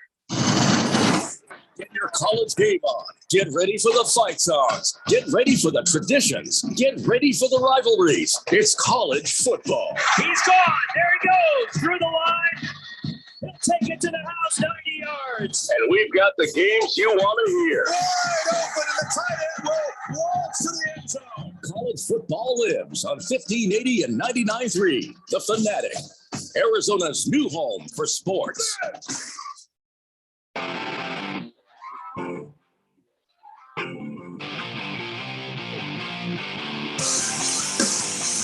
I had to turn the channel on this monitor over here because I looked up and I saw the Houston Astros and the Red Sox playing, and Houston Astros are already up 1-0. I got to turn that crap off immediately. I can't see that. And good job, Jeff. Go. Mr. Pringle just filled me in that the Braves 5-2, and this is now in the 7th inning. So thank you for that, Mr. Pringle. I'm not watching. I don't even have the score on my feed on this computer. Over on one monitor, I've got the Islanders and Blackhawks playing some hockey. Over here, I have some really sad looking person talking about football. Well, so that was that's Luke Fickell, the head coach of the Cincinnati Bearcats, and that's the college football selection show. So there's Cyril Fickell. So the Cyril Fickell. The committee's going to put out that college football playoff rankings. Uh-huh. Well, he doesn't look very happy. Anyway, so I'm doing this. I'm doing this for the Boston Red Sox and the Atlanta Braves. I will not watch. It's a weird superstition thing because when I stopped watching, the Braves started doing better, didn't they? Almost immediately. Keep me informed on what's going on with the Red Sox because the Red Sox were up the bat when I turned that channel. So hopefully that bears fruit in that direction as well. I have bad news for you, Keon. More bad news. The Jet who was heckling the Washington football team. I was wrong. Not a Jets fan. He says, I'm a diehard Cardinals fan. Oh, never mind. Congratulations on your happiness. He says the Jet refers to when I was racing I was racing circle track. That's why they called me the Jet. Okay. Bully away. Yeah. Yeah. Sorry, Keon. Yeah, no, it's fine. Big George says it's not, but Question for Randy, since hockey came up there. Do you think it's possible the Coyotes will go the entire season without winning a single game? I'm asking for a friend. Oh, Big George. Overreaction. Oh, Big George. It's going to be okay. It's going to be a long season. The Coyotes will win some games. It may not be a contention type of season for the Coyotes, but Big George, hang in there. Hang in there. It's going to be okay. Well, he is cheerful about the fact that next Thursday night, it will be a good game. Arizona Cardinals are hosting the Green Bay Packers. That's going to be a great game out there at the Silver Nest. Unfortunately, since it is the Arizona Cardinals, we don't get that game. So it'll be just a regular show that day because, that's the way it works. Anyways, but yes, that should be a damn good game. Rough Rob says, Dan Campbell should trade Goff for Jordan Love. That way Rodgers can be even more pissed off. No, he'd be even happier. He wouldn't be worried at all about his future if Goff was behind him. I think you're 100% right there. Bruno Baller says some guy named Jack thought inside the box, and once he made a fortune. That's true. It wasn't until he came out of the box that it all changed.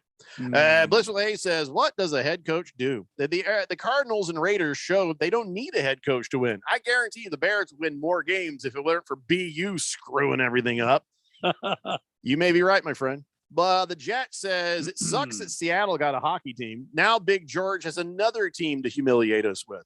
At least as Rainy City bitch pigeons are bleepy this year. Well, yeah, Big George is not a Sea Loon fan. No, he's a Cardinal fan. Yeah, you mean Ralph? Is that who you're talking about? Yeah, Ralph? I think he's talking about Ralph. Yeah. Big George is a 7-foot-tall fella who gives us our on this date in Big George's sports history. Harmon Solar Ralph. He comes and hangs out with us on Thursdays. He works for Harmon Solar, but we like him a lot, and he does picks with us. So that is two different people there, Jet. Moist One says cheaters are beating cheaters 2-1 right now. Well, that could mean anything. So who's winning, Boston or Houston? Boston is up 2-1. The minute I turned off the TV, you're welcome, universe. Okay, a little more NFL stuff to talk about. Whitney Merciless, no longer a Houston Texan.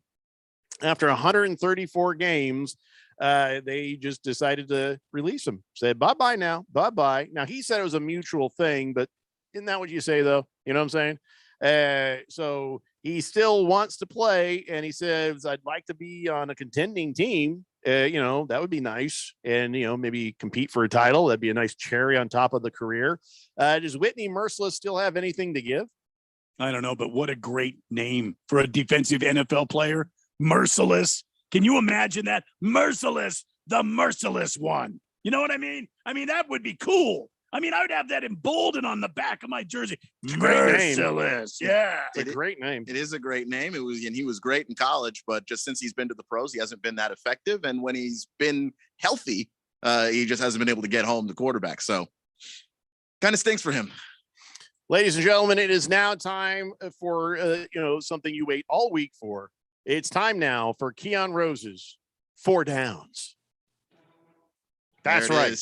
4 Downs. Keon asking us questions It's about Randy and I, really, but we say it's his. And it's I come up with the questions. I think they're thought-provoking questions. But it's just us answering. So that it's really about us. And I also on answer. the hot seat. On the hot seat is the fourth down, obviously. On and the we hot seat. will get there. But first, let's get to first down. First down. The most overrated team in football is. Well, I'm going to say it's the Bills. I do think that, they're a good team, but I think they're very overrated. Having them above the Cardinals on the power rankings for all those weeks that they had them there, that proves it for me right there. Overrate. Now, it's not who's the worst team that people think is good. This is the most overrated team. So I'm going with the Bills. Randy? Most overrated team right now. Washington football team. No, I'm not going to say that. They're very accurately rated. Not really. They really are worse. The most overrated. Wow. I could say the Carolina Panthers and not feel bad about it because everybody keeps talking about how good they are, but I think they're overrated. I don't think they have what it takes to get back into the fracas. They've lost 3 games in a row. So I'm going to go with the Carolina Panthers right now. Carolina Panthers. Okay, Keon. I'm going to go with the team that I actually picked to go to the Super Bowl. I think that they're winning a lot of games, but there's just something about them that I don't think they're that strong. It's the Green Bay Packers. They're winning. It's hard to say that they're bad. They're not bad, but they're playing bad teams and they're beating them. But I just don't feel confident that this team, when they face someone who is actually good, and for the same reason that I thought that you said the Bills are overrated. The Bills haven't played anybody. And when they do, they lose. Yeah. The Packers get their face punched in by the Saints to start the season, and they get a bunch of easy games after. I think in that case, though, it's not a matter of overrated. It's a matter of we expected them to be good, and it's taken him a while to get back into a groove of being good. But absolutely big test next Thursday with those Arizona Cardinals. Yeah. So let's go ahead and get to second down. Second down. We get to a lot of quarterbacks on the show. We talk about quarterbacks, the young guns. We talk about guys who are young just guns playing too. great. Also, good movie. Like Kyler Murray, Lamar Jackson. But I want to talk about guys who could be MVP candidates who are not quarterbacks. Guys who are playing at a very high level, but they're not throwing the ball. They're doing other things. Who is your top non-quarterback MVP candidate? Go ahead, Randy. Right now, I got to go with Trayvon Diggs, the quarterback for the Dallas Cowboys. This guy has shown up. He's shown that he can play on this. Absolutely, I'm a defensive-minded guy. He can play. He can play at this level. He's had amazing opportunities, and he's made the most of them. Give me Trayvon Diggs for the Dallas Cowboys cornerback. Wow. You'll never see a defensive guy be an MVP. Perhaps not. You might have seen Aaron Donald at one point or Khalil Mack, maybe. JJ Watt. So, but I got to stick with offense. Non-quarterback MVP, Derrick Henry. Simple, easy. I mean, there are teams who can slow him down, but you can't stop him. And you'll have more success against some people than others. But boy, when you see him with that ball in your hand, if I was a defensive player, I'd be like, nope. Go ahead. Just go ahead. I got kids. I got kids.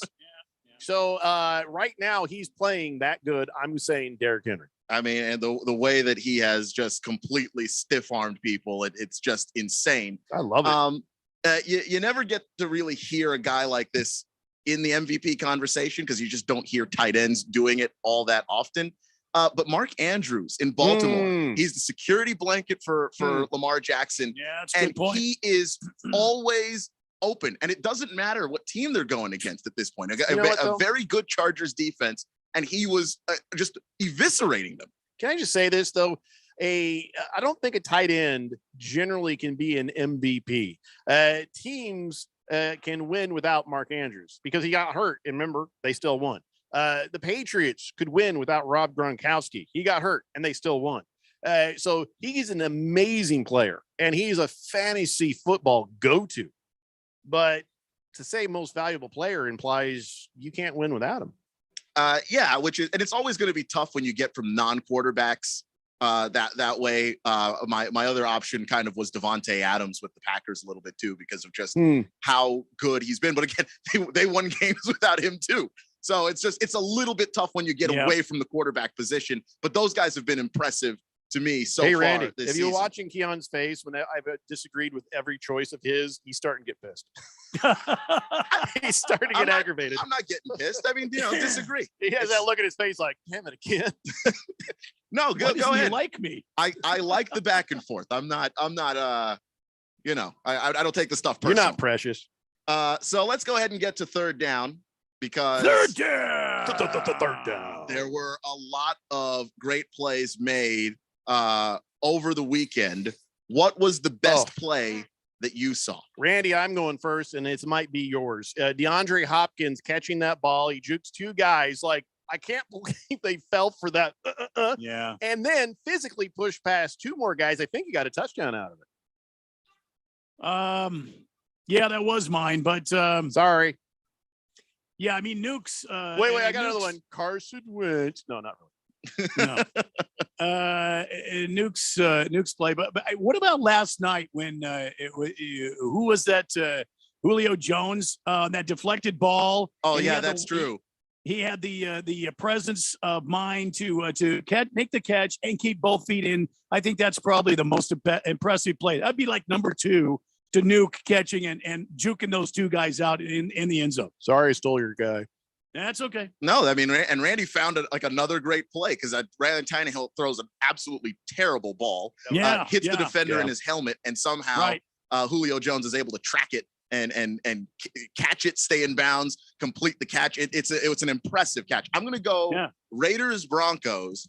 Henry Ruggs is, again, death to any secondary once he gets back there. And Derek Carr, he's under pressure. He underthrows the ball. And Henry Ruggs basically has to go back and play defensive back, only he catches the ball. And I don't know if he scored or if he got the ball all the way to the 1 yard line. But either way, it was an amazing catch from a throw that, quite frankly, wasn't that great. He really helped Derek Carr out on that play. Second, third place, DeAndre Hopkins, first place. Okay, yeah. I'm okay with the rankings there. So let's go ahead, get to fourth down, which, as you know, on the hot seat. Fourth down, on the hot seat. On the hot seat. On the hot seat. On the mother bleeping hot seat. Let's go. So this is Keon, it's on the hot seat. This is more bleep your entire life. Well, hold on a second. Sorry, I got carried away. Yeah, got a little too far. So let's go ahead and get to a little bit of fantasy football. I'm not going to get into the details of it because we're not talking specific teams. But we've got players on IR, a lot of them. We've got players going into the bye week. Which of those two categories is kicking your butt the most this week? Both. I got 4 guys in IR, and I think I've got 4 players on a bye week. I've had to piece together this week with some weak players. So that it's both for me evenly. How about you, Randy? Wide receiver. I mean, I've got my bench, but I don't have my usual stout core of wide receivers, so I'd have to say wide receivers. Keon, just your entire thing? Well, all no, of it, I'm having to go full waiver wire. Your draft, my draft was great. How dare you? The fantasy football experts. Yeah. So upset, and then I started 0-3. Ain't no, something. We've battled and scratched, and we're 3-3. The Hogs football team, but no, I'm getting my butt kicked by the bye week. It's that's half of my team is on a bye. I don't necessarily have the running backs to replace them, because I also have a running back on IR and Clyde Edwards-Helaire. So it's just been rough going, and I wonder how the fourth dimension's also going to fare with this as well. Which of those two things, IR or bye week, is kicking you can their ass only the most? do so much, Keon, because when I draft, I make sure the first round get the best. The later rounds, it's a matter of, okay, I already have these positions filled, so I need to make sure whoever I pull up down here is quality, and I check the bye weeks. But injury completely crapped all over that plan for me. All these guys in the IR, so I have 2 tight ends on a bye week. I've got, it's a mess. It's a mess out there because of bye week and injury. So, but you know what? That's the nature of the game, my friend. Yeah, and of course I've been dealing with the questionable, doubtful thing all season long. Your entire team? A lot of my receivers. Sorry. A lot of my receivers. Oh, you mean health? Yes. Sorry. Yes. And that was 4 downs with Keon Rose. I beat you with this team that you're mocking. Just yeah, so I know. Yeah. You didn't beat me as much as all the injuries did, but still, counts. You know what? Actually, yeah, Herbert beat me. That's who beat me. After all those greats. I had Austin Eckler, so I thought when he got 9 points, I thought I was done. And then Justin Herbert got 14 and everything was okay. Well, if McDermott had maybe taken it to overtime, I might have won that. I slid him $5 and he did me a solid. That is the truth of the matter. All right, we will catch up with your text and we'll finish this thing off. It's the Daily Blender here on 1580, The Fanatic. Did you know the arrow in Amazon's logo represents A to Z? Maybe the My Computer Career logo should represent unemployed to employed. Ryan was out of work when he started classes in March. In September, he started his IT career working for Amazon, making more money than he ever thought possible. Here's a prime opportunity. Go to mycomputercareer.edu and take the free career evaluation today. You could start your new life as an IT pro in as little as 4 months. It's not rocket science. It's mycomputercareer.edu. Liberty Mutual Insurance Company customizes your home insurance so you only pay for what you need. Well, as the world's blandest man, the idea of insurance made for me is almost riveting. Big fan of beige? I find other neutrals too unpredictable. That's cool. Liberty Mutual's just here to protect your home with customized insurance. And here we've got my doorstop collection. Only pay for what you need at libertymutual.com. Liberty, liberty, liberty, liberty. Hi, this is Bruce Jacobs from my friends and former employers at ProCopy. For over 20 years, ProCopy has provided Arizona companies with the best office equipment available from companies like Ricoh. More importantly, they provide outstanding service after the sale with a 96% retention ratio and award-winning technicians. 3 years ago, they joined the Flex Technologies Group, an Arizona-based nationwide group of companies that share ProCopy's commitment to excellence. So if you have branches anywhere in the United States or just here in Arizona, you can get great personalized service even during the current climate. We use them here at the Fanatic and Money Radio KFNN, and they never disappoint because they remain a local company. They give back to our community by supporting ASU and the Thunderbirds through the Phoenix Open. The ProCopy Foundations has raised hundreds of thousands of dollars. That makes doing business with ProCopy good for your business. Just give them a call at 602-ProCopy. That's 602-776-2679. The old way of living with diabetes is a pain. You've got to remember to do your testing, and you always need to be sticking your fingers. The new way to live your life with diabetes is with a continuous glucose monitor. You simply apply a discreet, easy-to-use sensor on your body, and it continuously monitors your glucose levels, helping you spend more time in range and freeing you from painful finger pricks. If you test your blood sugar at least 4 times per day and inject insulin at least 3 times per day, or use an insulin pump and have private insurance or Medicare, you might be eligible for a CGM with little or no cost to you. Call U.S. Medical Supply today for a free benefits check. We offer free shipping, 90-day supplies, and we bill Medicare or your insurance directly. Call now and say goodbye to finger pricks. 800-438-8173. 800-438-8173. 800-438-8173. That's 800-438-8173. Your home for NASCAR. 1580 and 99.3. The Fanatic.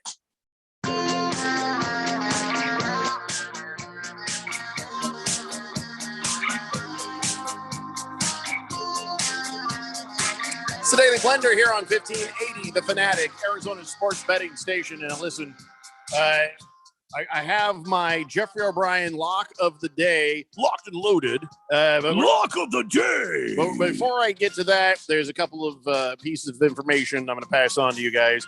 Okay. Paul Salata, the player who created Mr. Irrelevant.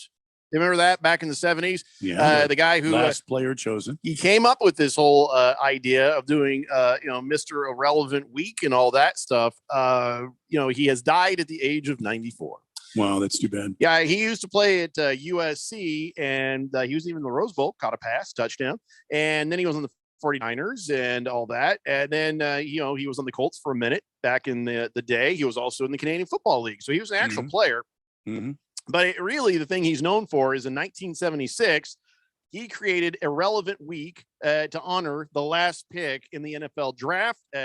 He got the Lozman Trophy for them. There was a parade thrown, and it was just fun to raise money for charities in Southern California. But it will continue. All that fun will continue because his daughter Melanie, she's taken on those responsibilities. But just to let you know that guy has passed away at the age of 94. So, and then another piece of information, I am hoping it's just a nice retirement. Okay. These days, you never know. But David Baker has suddenly retired as president of the Hall of Fame. This is the guy with the hair dye. He comes out and he's the guy who rings the doorbell and lets people know they've gotten in the Hall of Fame. That's David Baker.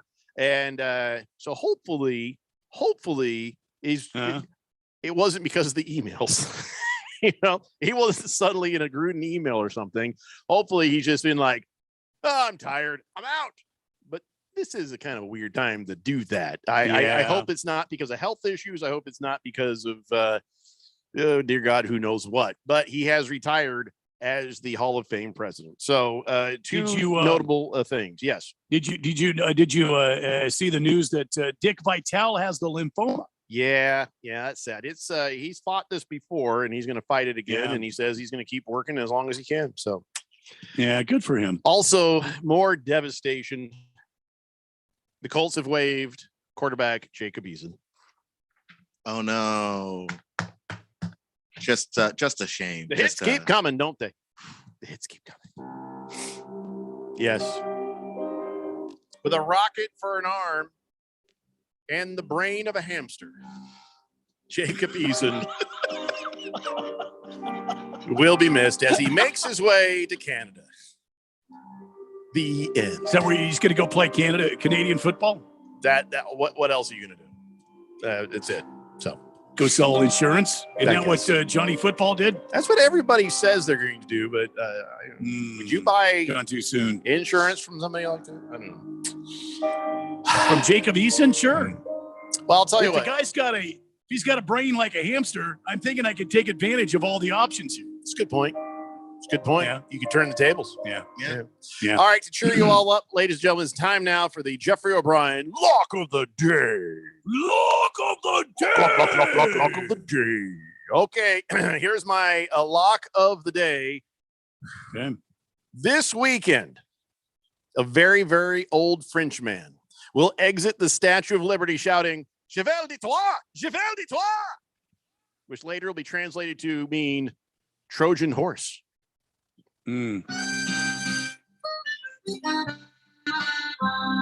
He's very old. No.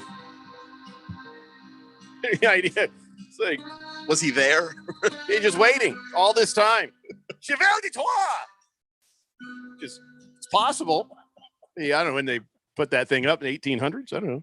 I said very, very old. I just wanted to shout Cheval de Troie on the radio. And that is your lock of the day. That is that's gonna happen this weekend. An old man. You can we've heard you can bet on anything, and that's Jeffrey's lock of the day. Bet. Yeah. Go ahead and fade it. Maybe you'll make money. You got to go find it. It's a prop bet out there somewhere.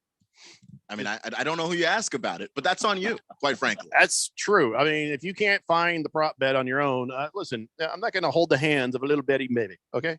I'm not going to hold the hands of a little bitty maybe. Like that's the disclaimer on the Jeffrey O'Brien lock of the day. Some assembly required. Yeah, it's your own responsibility. Cheval de Troie! Wow. I had to learn some French for that.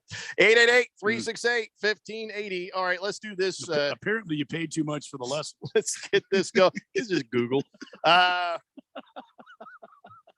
It's time now for On This Day in Big George's sports history.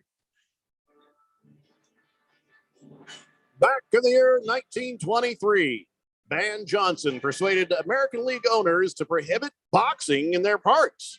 Oh, Johnson was a whole lot of fun from the start. He was the founder and first president of the American League, which was intended as an alternative to the National League because the National League had become an unwelcome environment for women and children, against which Johnson empowered umpires in his league to discipline players. What does that mean? Boy. How is he disciplining players, by the way? Well, I guess it would mean like today, throw them out of a game, punish them if they yell back at you, get profane with you. Moist one was hoping there'd be spankings. No, I don't think the spankings had anything to do with this. I think this was all part of the current procedures. If you get profane with an umpire, you get personal with an umpire, you get tossed out of a game. I was thinking he was going to say that there was no radio or newspapers for a month. Just grounded sternly. You mean for the players? Yeah. Well, it was 1923. Radio was kind of new. Yeah. And by the way, for a moment, I saw Ban Johnson, ban boxing. I thought, is that where they came up with the term banned? And so it turns out, no, the Old English bananen, summoned by public proclamation of Germanic origin, reinforced by the Old Norse bana, curse, prohibit. The noun is partially from the Old French ban, proclamation, summons, banishment. So banishment is where banned came from. It was banished by the French. And so, yeah, that's why. I've learned about words today. I got a little too intellectual in this segment to a cheval d'Ivoire and banishment. Also too French. Yeah, pretty sure that's too much French. That's what happened. Yeah. Just a Tip says, so you're sitting around a pupper's keg with your pals the other day, and you're watching that kid in high school football get the first pancake block of the season, and you're wondering if that kid has any chance of being Jeffrey's man of the day. No, because that was not a pancake block. That dude just did a belly flop on a guy who was already on his back. Have you seen the video? Yeah, it was like a pro wrestling move. Yeah, that wasn't a block. That was a wrestling move. That was belly flop. That's all it was. So, and yes, the hang time was amazing. Yeah, it was just floated in the air and went. He was just ready to go. It was fun, but no, not man. Give him the people's elbow. Not even. Fed Fan says, I know it's Taco Tuesday, but since you've mentioned Barro's Pizza, I'm going with pizza tonight. Pizza, taco, pizza. Gloss Toby says, hey, all, Rec League update. I'm no longer undefeated in my tennis league, sitting pretty at 1-4. That's right. Don't call it a comeback because it's not. It's the opposite. Sorry, Last Toby. I didn't know. I didn't know there was a tennis league. That's a shame. Senior Wake and Bake says, Jeffrey, I'm just going to chalk up a win for my Niners this week against your backwards ponies. Go Niners. Wow. I mean, that's the thing. The 49ers have not learned yet. You cannot just go do that and proclaim that you're going to win. You don't know. You tried that with the Cardinals and you see what happened. If I'm a 49ers fan, I'm certainly not going to text into this radio program, Jeffrey, who's a fan of the Blue Horseshoes, and I'm not going to proclaim. I'm just going to go ahead and chalk up a W against the backward horses. See, have you not learned anything? Also, there should have been a flag for taunting, Randy. That was taunting. And the NFL's been very strict on that. That's true. Yeah, that's true. That's true. All I'm saying. Like one of those guys in the field. Come on, man. Yeah, no, you know it's pass interference. By the way, has making that motion a player pretending to throw a flag ever made a ref go, oh, by God, he's right. Oh, my God. I don't know how we missed it before. I mean, there's been some late flags, but never because somebody did that. Sure glad he told me about that. Oh, my goodness. I do have one condition for this weekend. If the Colts somehow beat the 49ers, I don't want to hear Go Niners ever again. Like I'm out on the entire phrase. It doesn't matter. The Cardinals beat the 49ers and they came back the next week taunting still. It's just 49er fans, Viking fans. Who are the other ones, Randy, that are insufferable that way? Patriot fans. Raider fans. They've been quiet ever since Tommy left town. Yeah, even Berg just sort of keeps it on the DL. He just goes after other things. You know what I mean? So yeah. So what'd you say? It was Seahawks fans too. Seahawks 49ers, fans, Vikings, Rams, really, Dodgers. Well, that's not even football. Lakers. That's football. Yeah. Mr. Pink Eye says non-quarterback MVP Jamar Chase, please and thank you. Oh, he's been awesome. Wow. Just every week, he just does something else amazing. He's just catching touchdown passes left and right. Once he figured out how to catch an NFL ball and identify one in midair, yeah. So I was actually worried by that. There's no quote. stripes. No, catch it anyway. Okay. Just catch the big brown thing coming towards you. Don't worry about any of the other stuff. Navy Brad says, I have 6 players in a bye week and 2 on IR. I am scratching scrubs. Well, that could be why you had the worst point total of any team in all of the fantasy football this week. I'll allow it. Sorry, Navy Brad. Moist One says, by the way, that Julio Jones play won me $500. How does that? How? No joke. How did that happen? Congrats, but also how? Yeah. Mr. Wilbur says, according to that gambling guy from Sports Illustrated, the most overrated team in football, my Arizona Cardinals. Okay.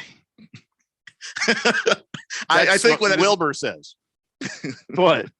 The gambling guy. I just think I'm done with it. Yeah. His opinion no longer counts for anything. There's one issue of Sports Illustrated anyone needs, and it's got girls in it. A, he works for Sports Illustrated. That is not even relevant anymore unless it's the bikini issue. Yep. And B, he's named after a college he probably didn't even go to. I mean, how ridiculous is that? I mean, it's as ridiculous as his takes. It's a historically black college, so it's high likelihood he did not go there. Good catch. That's what I mean. Good catch. I'm agreeing with you. Says this is the Detroit Lions. Here's my prediction: they will set a new record by going 0-18 this year. Yep, they're even going to lose during the bye week. No, I think it's possible. He thinks Cowboy fans are the worst, by the way. Cowboy fans are pretty insufferable. They can be. Son of a bitch. Just saw the news from Rough Rob. 5-5. The Dodgers have tied it up, he says. Wow. Yeah, bottom of the 8th. I didn't even turn it on the channel or nothing. Can't blame me. I did what I could. Man, I wish I hadn't seen that till the show was over. Rough Rob, but thanks. I did ask. Mr. Pringle says, how many Chicago Bears does it take to change a tire? 1, unless it's a blowout. Then they all show up. Big George took exception to be called a Seattle sports fan. No, the Jet just got you and Ralph, he says, yeah, Seattle can suck it. Okay, George, we get it, man. Yeah. Hefty Lefty says, Grambling pretty much desperate for clicks. That's the only reason he's saying stupid stuff like that. Cowboy Sparky says, go Cowboys. And Justin Tip says, I'd like to thank Navy Brad for taking the lowest point total in the Blender Leagues away from me. Thank you. All right, guys, we'll see you tomorrow at 3 p.m. This is the Daily Blender here on 1580 The Fanatic. Bye-bye. NASCAR Championship Weekend returns to Phoenix Raceway November 5th through the 7th.